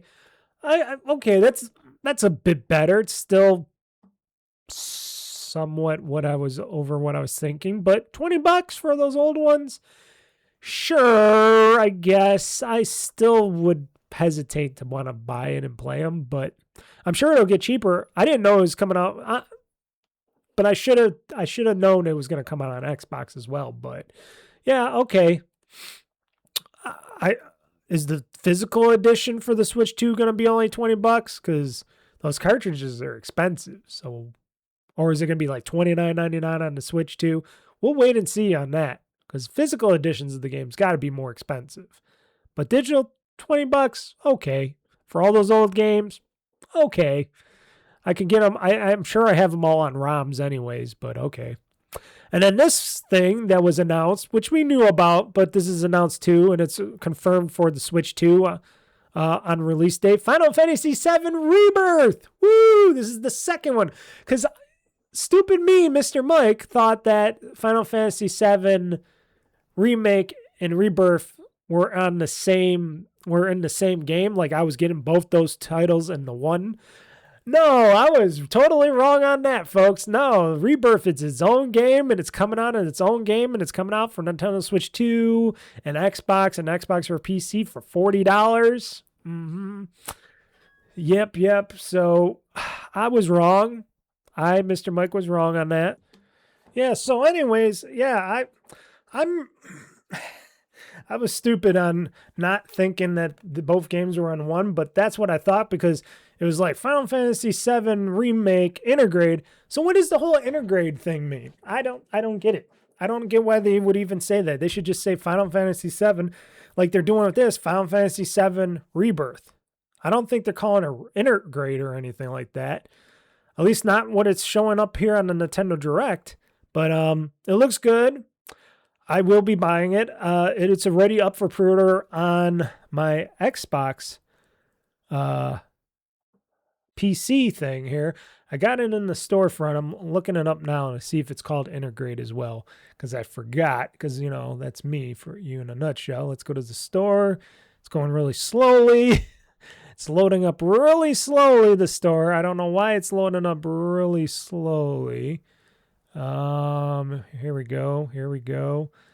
Let's go. Final Fantasy VII Rebirth. Yep, that's all it's called. Final Fantasy VII Rebirth. And it's only going to be $39.99. I guess it's going to be $50. It's going to go back up to $49.99. But if you pre-order it now, it's $40. So they want $50 for this game if you don't get it right away. Of course, I'm going to get it right away. So I am going to pre-order this game for $40 because why not? It's coming out in June. It looks really good, the gameplay. I'm really excited for what it has to show for the gameplay of that. Like I said, I got to beat Final Fantasy VII Remake first before I can get into Rebirth. And this is coming out. It says Rebirth is coming to Nintendo Switch 2 on June 3rd. So that means I will be able to play this before I do any like vacation stuff or whatever in June. Whatever I decide I do in June. But I'm really excited by it. And then they talked about a little bit how, and this is later in the news, that about the third one. There's the third one and all that. But yeah, Final Fantasy VII. Really good games so far. Gotta say. Next, this Pragmata. People were talking about this game too, and people were interested about this Pragmata. I thought it was okay. You got the little girl on your big robotic daddy's back or whatever, and you're shooting things. It's Capcom's Pragmata. Isn't Mega Man, but it's upcoming.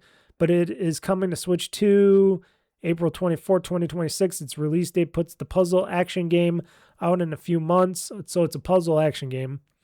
There's a demo out for it. I never played the demo yet, but people have. It looks interesting. That's probably something interesting, you know. So you got 2 games in this list that are interesting. You got Final Fantasy VII, Rebirth, and then you got this Pragmata. I'll probably never play Pragmata.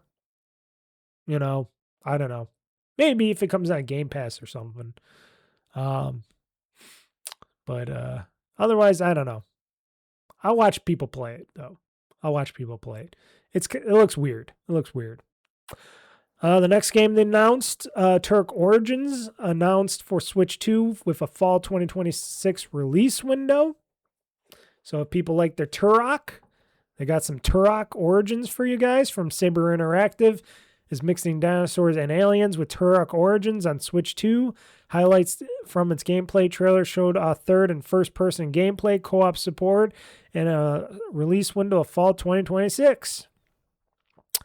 This next one, that I'm going to butcher its name, Kyoto Xanadu transports players to an alternate reality this summer. Nihon Falcom's Kyoto X Nadu mixes 2D, 3D action with social gameplay, and it's coming to Switch and Switch 2 this summer. Set in an alternate reality where Kyoto is the capital of Japan, and official description states Kyoto Xanadu players can take on monsters and mysteries coming from the Great Labyrinth known as Xanadu. As a student, players must challenge the labyrinth and grow their battles within Xanadu. I gotta say Xanadu, while also deepening bonds with various people during your daily life. Like I said, probably going to be really big in Japan and Asian country places and maybe some Europe stuff, but I don't know how many people would care about this in America. Just saying. And it's not that we don't care about anime and stuff here in America. It's just, I don't think there's that many people that care about that. I could be wrong. There could be a lot of you guys that like this. I just don't hear about it too much, stuff like this. So this next one we do know, Digimon Story Time Stranger materializes on Switch and Switch 2 in July. Players will engage with the digital world once again with Digimon Story Time Stranger. Comes to Switch and Switch 2 July 10th, 2026. Both consoles get a physical and digital versions of the Bandai Namco release, with Switch 2 players also being able to choose their preferred graphics mode. Pre-orders are available today. So, Digimon, Digital Monsters, yeah. I used to be a big Digimon fan, but that was something because I was like, okay, I like Pokemon, but Digimon had it going on. That was the rogue, like, Pokemon thing. I even watched that Digimon show. It was pretty cool back in the day, too. It had some more shit going on with that than Pokemon, I think. Let's see here. Grand Blue Fantasy Relink Endless Ragnarok launches for Nintendo Switch 2 in July. It's an action RPG. Cygames is bringing the stunning action RPG gameplay to the Switch 2 July 9, 2026. Heard nothing about that game. I heard about it, but I heard nothing about it. Monster Hunter Stories 3 Twisted Reflection lands March release date. So you got that. Arcade and console archives revisit classics in 2026. So apparently, the first 2 titles, Cool Borders and Ninja Gaiden 2, The Dark Sword of Chaos, are available now, with more games coming later this year. So, Ninja Gaiden 2 and this other game that looks really pixely and stupid. Okay. And then they had a Nintendo sizzle reel at the end, which they showed a bunch of games that will be also coming out in their Nintendo Direct Partner Showcase. Scott Pilgrim EX, like that game hasn't been pushed out to sell many times before. Another Eden Begins, Nintendo Switch 2 edition. Reanimal, February 13, 2026. WWE 2K26, which I hear is the a more fuller version of the game, unlike the last year's version. A lot of people have been talking about that, saying, oh, this is going to be actually the full to like the console versions of the game. So you're not going to get the Switch version isn't going to, rip off the people that buy it on the Switch 2 and stuff like that, because it's going to be form factored to like the consoles version. So there you go. Star Trek Voyager Across the Unknown. Disney Dreamlight Valley, of course, they're going to push that. Hot garbage. I tried playing Disney Dreamlight Valley. It didn't go well at the beginning. I did not like it. I couldn't get past the point. I'm like, well, I'm not a kid, so how's a kid going to play it? I don't know. I didn't like it. I tried to. I tried making my character and all that stuff, and I just like, no. PGA Tour 2025, 2K 2025, even though we're in 2026. Cul-de-Sac Begins, Nintendo Switch 2 Edition.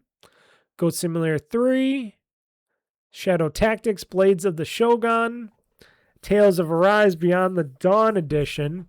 Now, note, I didn't really say any of the dates on these. So, Scott Pilgrim is March 3rd, 2026. Another Ethan Begins is summer 2026. Reanimal is February 13, 2026. WWE 2K26 is March 13th of 2026. Star Trek Voyager Across the Unknown is February 18th, 2026. Disney's Dreamlight Valley, for Switch 2 Edition is March 25th, 2026. PGA Tour 2K25 is March 6th, 2026. Cul-de-Sac Begins, Nintendo Switch 2 Edition is July 16, 2026. Ghost Simulator 3, April 1st. Of course, on April 1st, Fool's Day, 2026, because you got to be a fool if you're going to buy that game. Shadow Tactics, Blades of the Shogun, March 18, 2026. Tales of Arise, Beyond Dawn Edition, May 22nd, 2026. That's a lot. A lot of stuff. I don't know if any of them I care about. I'm sorry. Then they showed Resident Evil Requiem footage, because that's coming to the Nintendo Switch 2 as well on day and date, I think. Says on Nintendo Switch 2 on February 27th, right? So the 9th main line Resident Evil game, Resident Evil Requiem, is coming to Nintendo Switch 2. And the Nintendo Direct is doubling down on its February 27, 2026 release date with new gameplay and footage shown. Also highlighted a new themed Pro controller as well, with 2 new amiibos. Yes, I did like the 2 new amiibos. I was excited about the amiibos, even though I'm never going to I don't care about the game too much, but I might have to pre-order my Leon and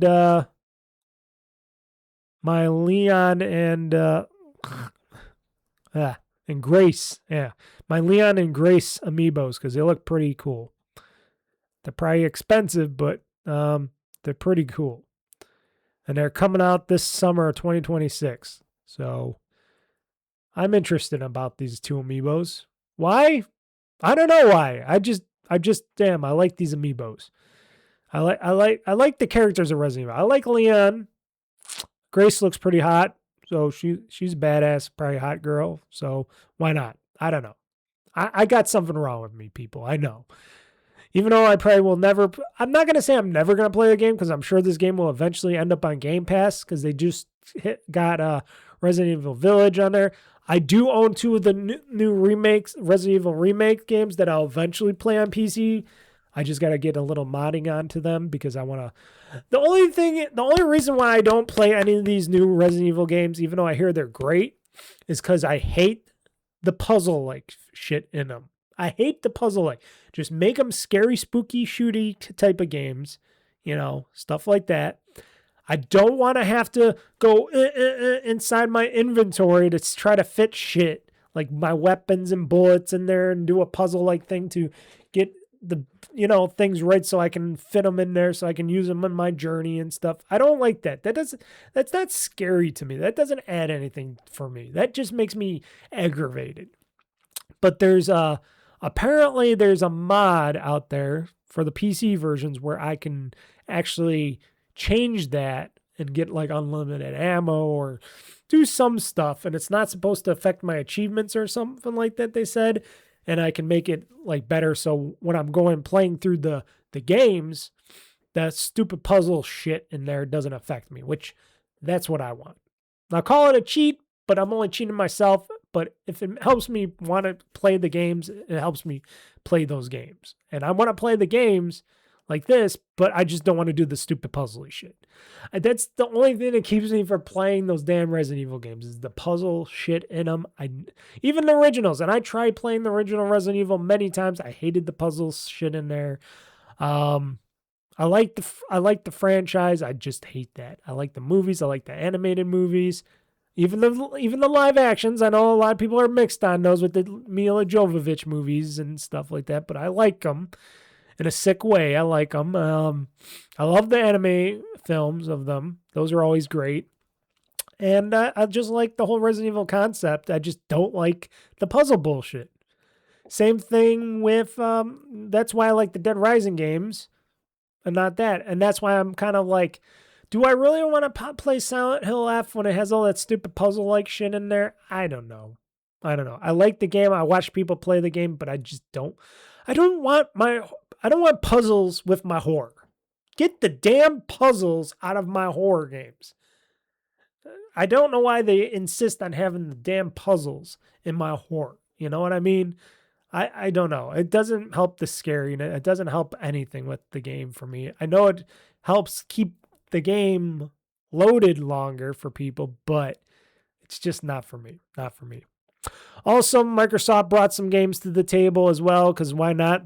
Finally, they're going to bring some games, even though these are older games. But Fallout 4 Anniversary Edition is coming to Nintendo Switch 2 later this month, which people are saying, wow, that's going to run like hot garbage on the Switch 2 because it runs like hot garbage on the PC and everything else. And yeah, maybe. Indiana Jones and the Great Circle also gets a Nintendo Switch 2 release date. It's launching in May, so you guys can play the awesome Indiana Jones and the Great Circle game, which I got to still play and finish. I played up to a point, but eventually I got to get back into that game and finish it. I did promise myself I would. The Elder Scrolls 4 Oblivion Remastered is coming to Nintendo Switch 2 in 2026. That's going to be fun. That's going to be a lot of RPG for people. And also, I got to get back into playing that game as well.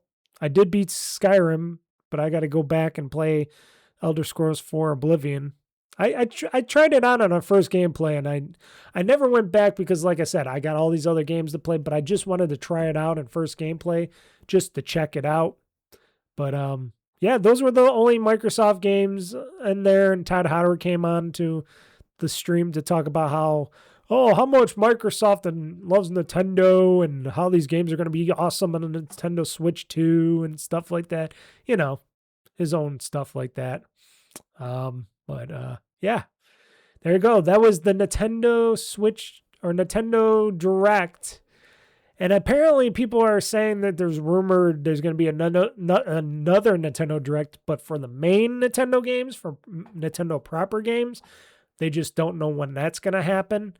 For me, I'm thinking, well, they better have a Mario game because people are going to have a Nintendo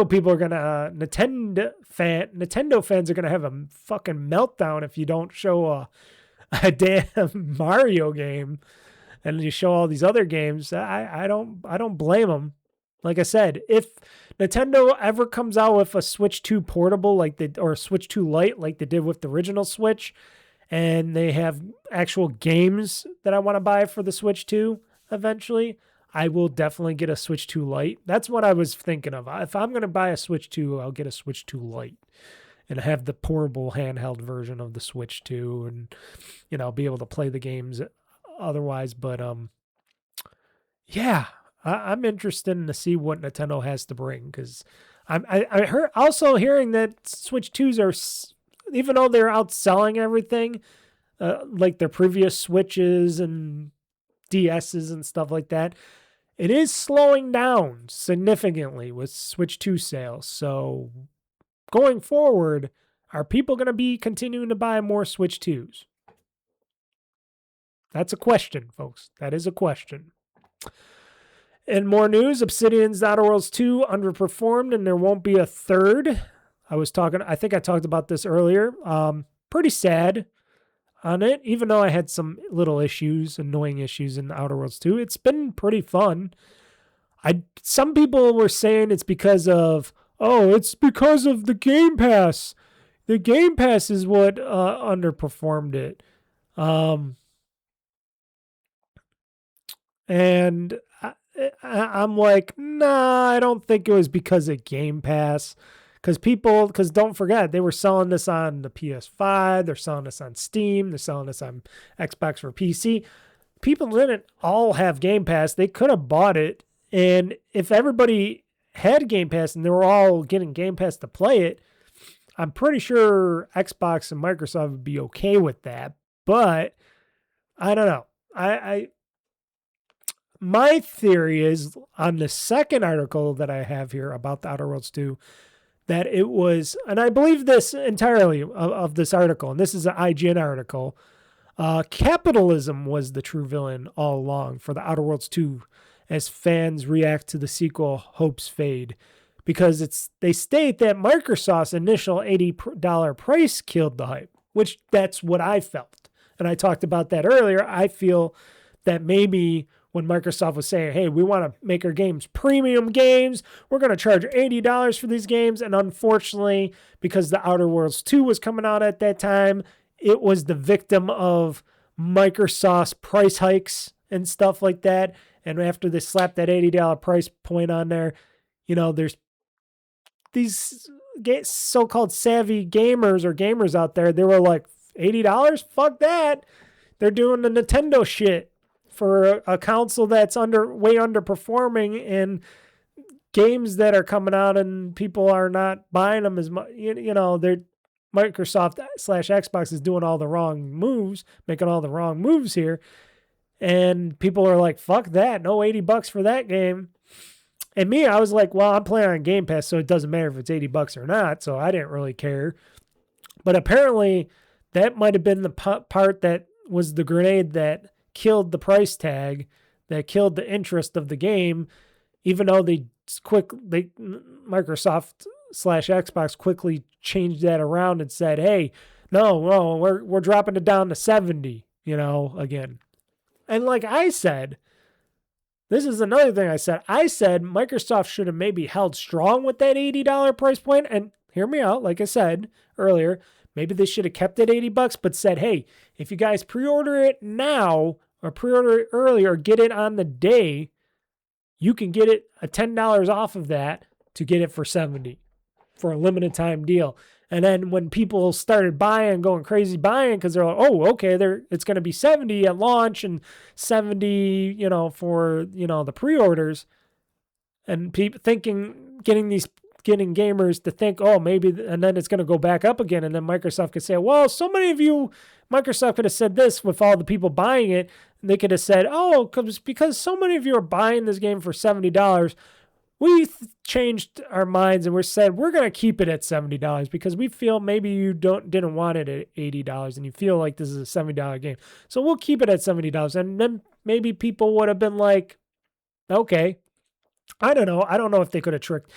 It's bad to try to trick people into pricing them even more and stuff, but, Microsoft is doing a lot of bad things lately with price hikes and layoffs and all that shit. So unfortunately for Obsidian Entertainment, this game was coming out at the time when they were trying to do that bullshit and it wasn't another game or anything. And it's not like it's going to affect Obsidian Entertainment that much because they were making multiple games. They were making The Vowed, they're making The Outer Worlds 2, they were making Grounded 2 and stuff like that. And I forgot, they said they had maybe a fourth game in the development or something there. I forgot if it was another game or not. But they had a lot of stuff in the works, and they weren't used to spreading themselves out that thin and making all those franchises and games and stuff. So now they're going to bring it all in the next time, and they're going to continue to go forward on making the next Pillars of Eternity or the next Avowed game going forward. Even though that didn't do so well in sales, they're going to continue to do a new one of that. And, continue with Grounded 2 because I heard that was a big success for them. So they're going to work it out. And you never know, even though they basically are not going to make an Outer Worlds 2 game, maybe down the road, maybe they'll come back to Outer Worlds again, and maybe they'll try going back and trying to make an Outer Worlds 3 if they have some more ideas and such, and be like, we're going to go back to Outer Worlds 3. It's been super long, but we're going to come back to it. You never know. I can have hope.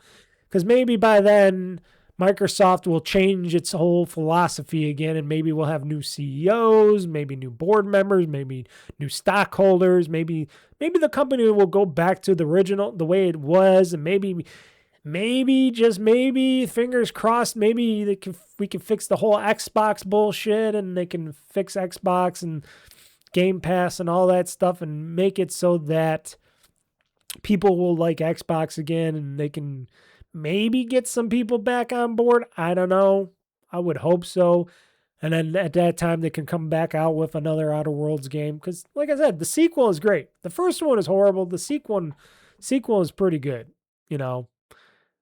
I like it. Like I said, I'm going to finish the Outer Worlds 2. I finished Avowed. That Avowed was great. I loved Avowed. I loved it from beginning to end. And the Outer Worlds 2, I'm not totally against that. I'm enjoying it. So hoping. Another game that there's no sign of a Game Pass release of this time around is MLB The Show 26. It's coming out this March. And I was wondering this because usually they promote these kind of things for, Game Pass. And we're in February right now. And then March is right around the corner. And they're selling MLB The Show 26 for pre-order for Xbox and stuff. But me, along other people, not that I played one of the MLB The Show games a little bit, just for, the batting thing. I don't really care about the games too much. I'm not really the big sports guy. I don't really play sports games or anything like that. I just want to check it out because this game was originally for just PlayStation because Sony makes MLB The Show. So for that coming to an Xbox and doing that. So this time around, people are saying you're just going to have to pay for the game because maybe Microsoft didn't want to pony up the dough. Them and Xbox don't want to pony up the dough this time around to give the PlayStation studios to sell this game. They only had it for Game Pass try to get people that like MLB The Show to come to Xbox or something to play the game, maybe to get some business, but maybe they're done doing that little trial, and now you'll have to just pay the $70 whatever for MLB The Show 26 going forward. Possibly. I wouldn't see why not. And now we got our Xbox Game Pass February Wave 1 lineup here. I didn't see any Sony stuff yet, but sometimes they don't post the Sony stuff offerings up that I can easily find them, but they posted these. So this is the Game Pass, Xbox Game Pass February 2026 Wave 1 lineup. I'm going to quickly go through these. You can look on IGN.com to see more on these games, but Madden NFL 26 for Cloud, Console, and PC, February 5th. Game Pass for Game Pass Ultimate and Game Pass for PC. Paw Patrol Rescue Wheels Championship for Cloud, Console, Handheld, and PC. That's funny they put in handheld.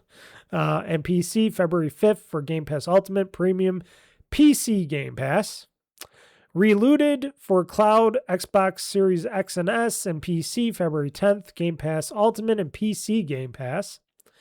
BlazBlue Entropy Effect X, Cloud, Xbox Series X and S, and PC, February 12th on Game Pass Ultimate and PC Game Pass. Roadside Research which is a game preview for Cloud, Xbox Series X and S, and PC, February 12th for Game Pass Ultimate and PC Game Pass.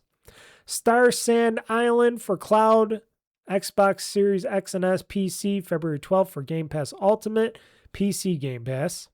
High on Life 2, which I'm just talked about playing this Friday. That's going to be for cloud, Xbox Series X and S, and PC, February 13th for Game Pass Ultimate and PC Game Pass. Cannot wait for that. Kingdom Come Deliverance, Cloud Console and PC, February 13th for Game Pass Ultimate, Premium, and PC Game Pass. Oh, so you get in a Premium too. Avatar Frontiers of Pandora. Oh, go figure. Another game that I purchased that is going to be on Game Pass, which doesn't matter. For cloud, Xbox Series X and S, handheld, and PC. Interesting. It's going to be a handheld version and PC. February 17th, Game Pass Ultimate, PC Game Pass. So that's the 17th. I wonder if that's still going to be this is the one thing that I'm wondering, because it says handheld and PC. I wonder if Avatar Frontiers of Pandora, this version, because I already purchased the Xbox Series X and S version of this game digitally because it was really cheap for $20, because I just didn't want to keep a disc in there anymore. And I'm going to go back to Avatar Frontiers of Pandora. I wonder if the handheld and PC, because they say handheld and PC, and they say for PC, and I'm betting this is not going to happen, but I'm wondering if this is going to be the breakaway from the Ubisoft launcher. I bet it's not. I bet you're still going to have to download and play this from the Ubisoft launcher to play this game. But on February 17th, I'm going to check this out to see if this is like officially coming to the PC for Xbox Game Pass or for Xbox PC and stuff support. Because if it does, that'd be great. Because then I want to have to stream it to my Series X and stuff and my handheld. But because they say handheld for some reason, which is weird if it's handheld optimized. But if it's still the version basically for where you got to log into the Ubisoft client, then it's just still the same version. And they're just making it available for that, which I don't want to do. I don't want to log into EA's game launcher. That's why I don't play any EA PC games on here. I don't want to log into the Ubisoft launcher. I don't want to log into any launchers. I just want to play it through the PC Game Pass, the way it is. Install it, play it, it's locked onto the Xbox part, and that's it. So that's why I got to stream some of these games. That's why I streamed Diablo 4, because I couldn't get it I couldn't play it on PC without downloading the stupid Blizzard store, the whatever it's called store. I didn't want to do that. I don't care. And it wasn't even going to give me achievements for that version. So that's why I chose to stream it to my ROG Ally and stuff like that. And then the final one, I forgot. I didn't want to forget this one. Avowed. Which you would think it was already on Game Pass, but this is for another type of Game Pass. This is for cloud, Xbox Series X and S and PC for February 17th, now with Game Pass Premium. So now you premium people can play Avowed. The only game that's leaving Game Pass this month is Madden NFL 24 for cloud, console, and PC, and on February 15th, which makes sense since last year's game is replacing it. So there you go. Some people are happy about it. People are like, oh, this is a stacked month and all that. I'm like, okay, there you go. If you guys are going to enjoy this, have at it. Hope you're happy. Like I said, there's some good games on this. Most of them no, but there's some good games, I could say. So that's up to you. More news. Let's get through this news because I want to try to make this a shorter podcast, which is already 2 hours long, but that's okay. We talked about next-gen consoles and how they should be pushed back to 2028 or a little farther, because chips and this and that. Well, apparently that's still not the case for Microsoft and Xbox. Apparently they still want to make it early next year. So next generation Xbox could launch in 2027, which AMD is hinting at. So a possible 2027 arrival, which would mean they would have to be promoting it this summer for their showcase, I would guess. Their Xbox summer showcase, I would guess, which anybody in the mood to buy an Xbox, a next-gen Xbox, when they failed you all with the last gen and Game Pass and all that stuff. I don't know. But AMD, so apparently AMD's CEO Lisa Su has referenced a potential 2027 launch for the Microsoft next generation Xbox console / PC hybrid. We got to put that in there. During the company earnings call via PC Magazine, from a product standpoint, Valve is on track to begin shipping its AMD-powered Steam machines earlier this year. Well, we got more on that as well. Right? Do I have that on there? Yeah, we got more on that as well. So that might not be the case. And development of Microsoft's next-gen Xbox featuring an AMD semi-custom SoC is processing well to support a launch of 2027, as she says. So a system on a chip, which is SoC, is an integrated circuit that essentially squeezes all or most of the components of a computer onto a single unit. We talked about that before. Sue remarks came in the wake of news that AMD anticipates revenue related to semi-custom chip manufacturing, like those inside both the Xbox Series X and S and PlayStation 5, will fall during 2026 by a significant double-digit percentage, announcing that we are building the next generation of Xbox first-party devices and cloud, including our future Xbox consoles, together with AMD. Microsoft noted in a statement at the time promising next-level performance, cutting-edge graphics, breakthrough gameplay, and unmatched compatibility. Here's the main thing that us as Xbox gamers want. We want to be able to play all our Xbox legit games on our PCs or handhelds. So if I got digital versions of any of my console games, I want to be able to natively play those on my Xbox ROG X's or PC, which will probably be something that they were talking about in the future. But I don't know. I'm pretty much guaranteed to not, and my mind could be changed. It would have to be a big blowout or change or something, but especially when they're talking about this is going to be a premium console, which means it's going to be at a premium price. They would have to blow my mind on this next generation console because I'm happy with my Series X right now. And I still don't think there's enough games to even push that forward.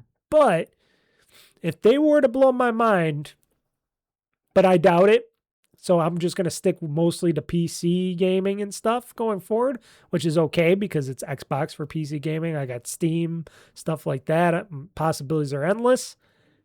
I don't know. I'm not ready for a next-gen console. I don't think many people are. I think everybody's like, why are they or PlayStation even talking about next generation anything for consoles when they got to still put games out for them? Sony has not spoken for a very long time.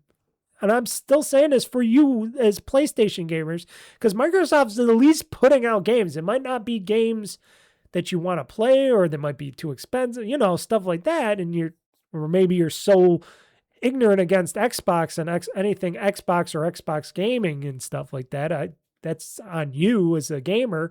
But when has Sony said, here's games that Sony proper and Sony Studios proper are making for you guys instead of these massive multiplayer gotcha money games or that rumored Wolverine game, which we're still seeing nothing on and stuff like that? When's the last time Sony's been talking about new games coming out? At least Microsoft's talking about, they had their showcase recently where they were showing off Fable and a few other games, partnered games and stuff like that are coming out. What games have Sony been talking about? I have not heard anything from Sony lately. For a very long time, they've been mum. They've been talking about, we're coming out for our next Sony handheld. We're talking about that, patents for that, and patents for the next PlayStation. But what games? What games? If I was a Sony fanboy still, I'd be pissed at Sony right now. I'd be like, bring me my old school God of War games. Bring me, an Infamous game. Resistance, Fall of Man, any of these games. What happened to all these games? And now we got nothing. You just get these Xbox games coming on here and third-party games. What the hell? Sony, you guys used to bring your A game on all these AAA games, and now it's like nothing. And like I said, I am feeling sorry for the Xbox gamers out, or the PlayStation gamers out there. I already got enough. I already got enough sorrow for Xbox side, but Sony, you're not even bringing any games. Microsoft's bringing games to your platform, which is selling better than ours, but at least we're still got games. I don't understand it. It's crazy. Enough about that. A new Xbox controller has leaked, apparently. New Xbox controller with Wi-Fi connectivity. We heard about this before and talked about it. May release a Wi-Fi connected controller sometime in 2026. Basically, this controller would be something that you can play separately outside of a PC or an Xbox or anything like that. Like you could play it with a PC app or something like that. Something like the Google Stadia was doing and stuff before they killed it all and all that. It's basically a controller that would connect to Wi-Fi, that would connect directly to the cloud servers of the Xbox servers and stuff like that, where you could play your Xbox games via streaming and stuff, and it would be better for latency and stuff like that to play your games via this controller and the Wi-Fi. That's basically it. That's what they're trying to do with this controller. They're trying to do the Stadia thing with the controller. And we heard about this before, and I guess we're working on it. Maybe they're coming closer to getting it out there. We plan on being able to share pricing and release dates by now. The Steam machine may be delayed. And it is delayed because I think Valve stated that the Steam machine did get delayed. So, I think they said it got delayed. I forgot if it was anything. But I guess the Steam machine did get delayed. I don't know why this article isn't reflecting on it, but I'm hearing a lot of rumors and stuff. Let's see here. Did the Steam machine get delayed? Let me check the interweb here. Did the Steam machine get delayed? Valve's Steam machine release has been delayed to the first half of 2026 due to global memory and storage shortages, and pricing is under review still. It still says the first half of 2026, so how long do they consider the first half of 2026? Could it be like March or April or something like that?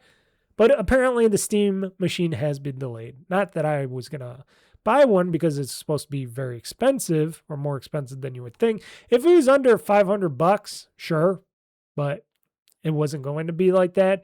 And because I got an Xbox and PC and all that, I'm good. But people are upset.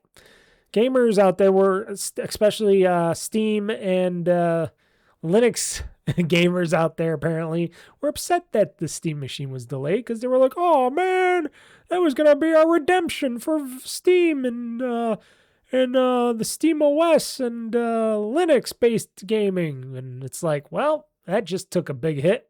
Might as well stick with your PCs and consoles, people. I hate to be that guy, but I am that guy. I don't think Linux is going to be ever going to get to the point where everybody games on Linux. Unless if Microsoft takes a big bold move and goes and moves like the next version of Windows into Linux territory, or does their gaming in the Linux territory and stuff like that. I don't know. If Microsoft does that leap themselves, then yes, then we're going to see Linux-based gaming. If not, nah, we're not going to see Linux-based gaming. Too many big hitters in the PC world compared to Linux. So we were talking about before about GTA 6 maybe not having physical copies the last time I was talking to you guys. Well, Take-Two, Zach Strauss Zelnick. There we go. Strauss Zelnick. Take-Two Sears Strauss Zelnick. Man, I can't say his name. Has come out to talk about and say, no, GTA 6 physical copies will not be delayed to avoid leaks. That is not our plan.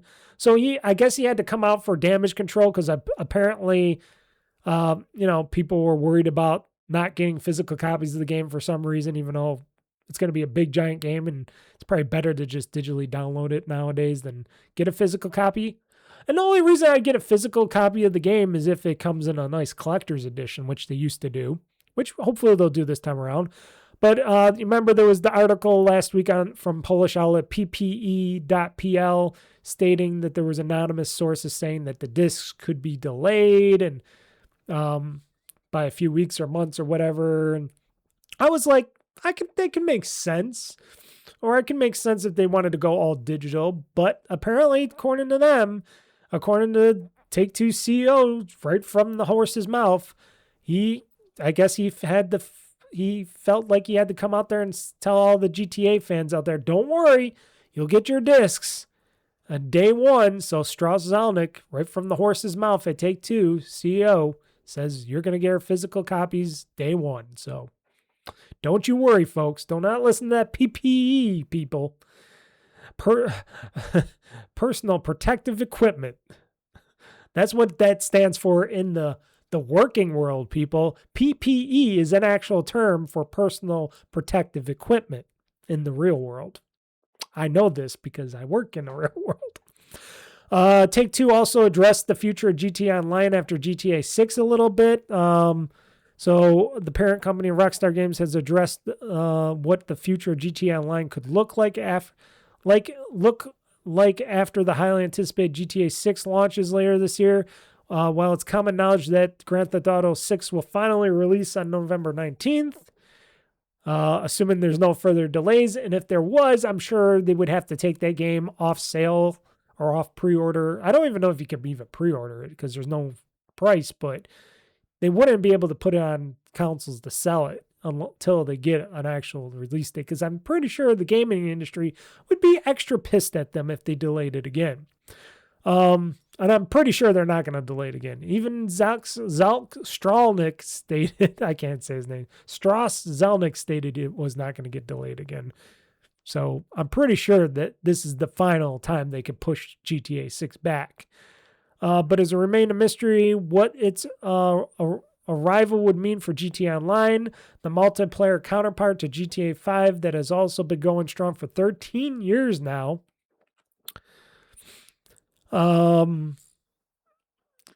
So apparently they're stating that GTA Online may continue after Grand Theft Auto 6 release during February 3rd quarterly earnings. Take-Two Interactive CEO stated, also briefly touched upon the future of GTA Online. Many have expected the multiplayer title to be put up to rest after the launch of GTA 6, presumably because a follow-up a GTA Online 2, if you will launch around the same time. However, it looks like it might not be going anywhere after all. I have every reason to believe we'll continue to support GTA Online. The CEO then goes on to state there's a great community that loves it, that stays engaged. And again, in this quarter, Rockstar has shown that when you deliver great additional content, despite how long GTA Online has been at market, people show up. I'm looking at this GTA 6 like temporary footage showing this lady with a booty shoe. Okay. So, and plus GTA Online's revenue with the shark cards are still selling like crazy out there and stuff like that. And it sold still tons of copies. It sold over 225 million copies of GTA 5 has been sold. So, of course, they're going to continue to support it. So, if they ever did decide to make a GTA 6 version of online, or for GTA Online for GTA 6, that might be, it might come out. Maybe they'll wait a little bit, then they'll just put out GTA 6, the game, for a bit, and then eventually they'll bring out and roll out GTA 6 Online or the new GTA Online, and then they'll be like, hey, if you guys want to come over here, you could bring some of your cars and shark card money over or whatever, and then maybe they'll see how GTA 6 Online does for them, or GTA 6 or GTA Online 2 or whatever they would ever call it, and then see if GTA Online, the original, stands up. If it doesn't, then they can sunset it eventually. I don't know. That's going to be a hard decision for them. But if I was wanting to play GTA Online again, I would want to play it in the new GTA 6 world. Because if that's going to be as big as they're saying it's going to be, or what it's rumored to be, that would be the world I want to do. There's so much we need to know, and so much little they're telling us still, that I still want to know how big the maps are going to be, what we're going to be able to do in this world, how this game's going to be. I want to know more. And Rockstar still closed, but eventually maybe we'll get to know what's going on. Okay, we got to unfortunately rush through the rest of this stuff, but Mind's Eye CEO allegedly claims to have found who supposedly sabotaged the game. So apparently there was a couple people inside the studio that were at Build a Rocket Boy, apparently supposedly were enthusiasts and temps and stuff that worked there that fucked up marketing and whatnot. Saboteurs, apparently. I'm not going to get into this stuff. I think it's stupid. I think the game, because they said if these people didn't give it a bad rap, that people would have bought it. But if the game is bad, because you got people that played the game, if the game is bad, the game is bad. It doesn't matter what influencers or whoever's inside and what journalists, because apparently some rival company paid several influencers and 3 journalists and Build a Rocket Boy employees to tarnish the reputation in the studio of its first game, Mind's Eye. I don't think that would do it. I think it's just because it's still a bad game. And if it's a bad game, then it's going to do bad no matter what. If it was a great game, it wouldn't matter how much people tried to tarnish it. It's a bad game. And like I said, I got to push through these. Sony files patent for generative AI podcast starring game characters like Kratos, people like that on the PlayStation side. So they'll be talking about basically this AI generated podcast is basically, how well you played your games, probably what trophies you got, what other people on your friends list are playing, etc., etc. Some advertisements, this and that. Maybe suggestions how to play games better, stuff like that. It's supposed to be all AI based and blah, blah, blah. And it's only a patent, but it's like, okay, stupid. But of course they're throwing stuff against the wall because all companies do. Square Enix will share more updates than ever before on Final Fantasy VII Remake project this year. Final Fantasy. Square Enix is planning to share more updates than ever before on its Final Fantasy VII Remake project this year. That's the third and final of the trilogy of Final Fantasy VII Remake and Rebirth and stuff like that. This tweet comes posted by Hamaguchi, followed by today's Nintendo Switch Partner Direct during the Final Fantasy Rebirth received a June release date on the Switch 2 and Xbox consoles. The post, with which Hamaguchi wrote in both Japanese and English, reads as follows: We've announced Final Fantasy VII Rebirth. It will launch on June 3rd. With the addition of Switch 2 and Xbox, the game will be released as a full multi-platform title. This year we plan to share more updates on the Final Fantasy VII Remake project than ever before. We look forward to celebrating together with even more players around the world. Which is great because they're working on the third part of this game, I guess, and they're bringing out the second part now, which I thought were both in the Intergrade, which is funny because they're calling Final Fantasy VII Rebirth, which is part 2 of this. And they're not calling it Intergrade. So why did they call the first one Why don't they just call it Final Fantasy VII Remake? I'm so confused, people. Tell me, why did they call the first one Final Fantasy VII Remake Intergrade? Tell me why. Why? Is it because it's DLC came over to PS5 and it's fancy DLC filled form with Final Fantasy VII Remake Intergrade? So is it because it's full of the DLC for the for Remake. Is that why they call it Intergrade? Still, okay, whatever. I'm just reading this down here because they said it came to PS5 and its full fantasy DLC filled form with Final Fantasy VII Remake Intergrade later to PC and Xbox and Nintendo Switch. Okay, like I said, the naming is ridiculous. Why couldn't they just call it Final Fantasy Remake Part 1, Part 2, Part 3? Drives me crazy. We'll forget about this story, and that was it. I was going to talk about some hard drive news. Apparently some hard drives. Whoa, what happened here? Well, I lost like a whole thing over here. Why did that? What? I don't know, folks. That was weird. I don't know what happened there. Maybe after I'll figure it out. But yeah, don't worry, folks. It's just my side, my computer side. My one monitor went blank when I moved all my stuff away from it. Doesn't show the background. Is it just because of this? Hold on. No, this side works. What's going on here? It's crazy. I'll figure it out after. Maybe it's because I'm doing weird stuff. Anyway, there was the last story was supposed to be about a hard drives, spinning disk drives, and how I guess Seagate and people are making it so there's more headers, more readers for the headers on them, and that they're going to have better connectivity, and they're supposed to be trying to make them as fast as SSDs and stuff like that. And I'm like, okay, that was it. Anyways, folks, that is it for the show. A lot of news, mostly a games news heavy show with a little bit of a beginning of me, a sad Mr. Mike, and my stupidness and stuff like that. And a lot of gaming stuff happened over the week, which is why I do these weekly now. Because if I was going to do this every 2 weeks, there would be even more gaming news and more stuff to talk about. And if I can fit tons of stuff in this just a little over 2 hours that I've been recording this podcast today and stuff, imagine how I would have to talk on every every other week. That'd be ridiculous.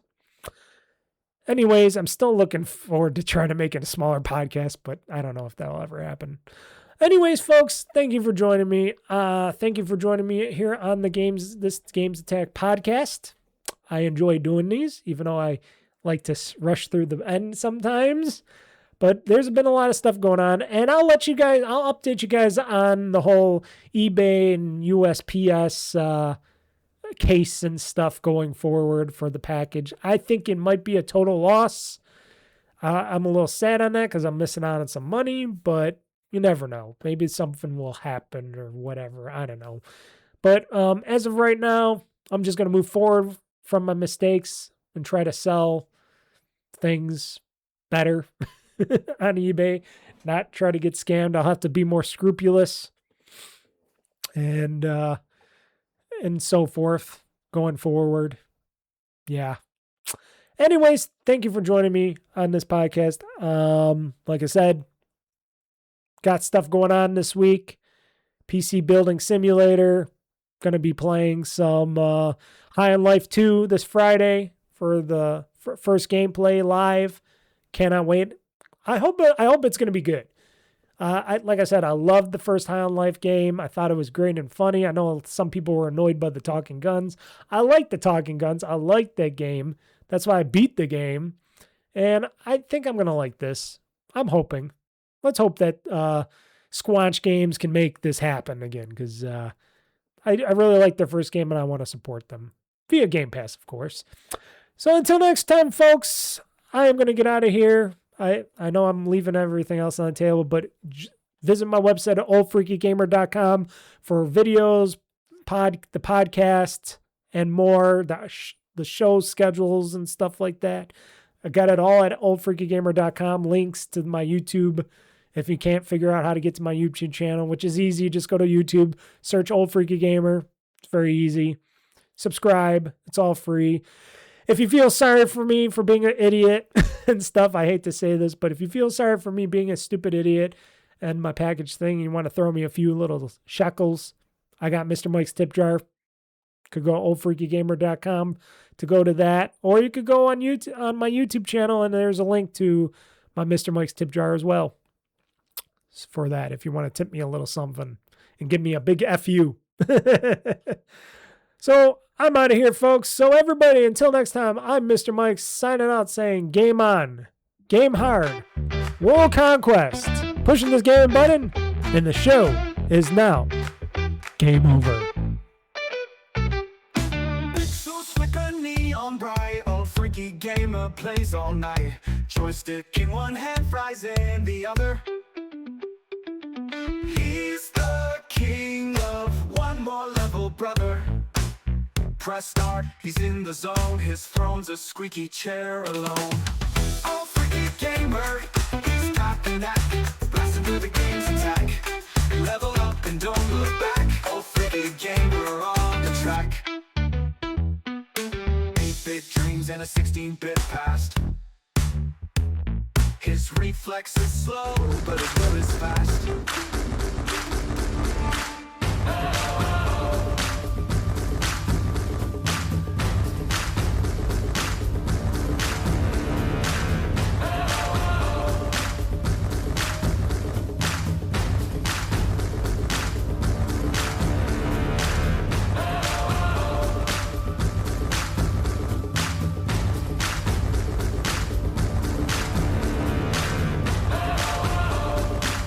Game over.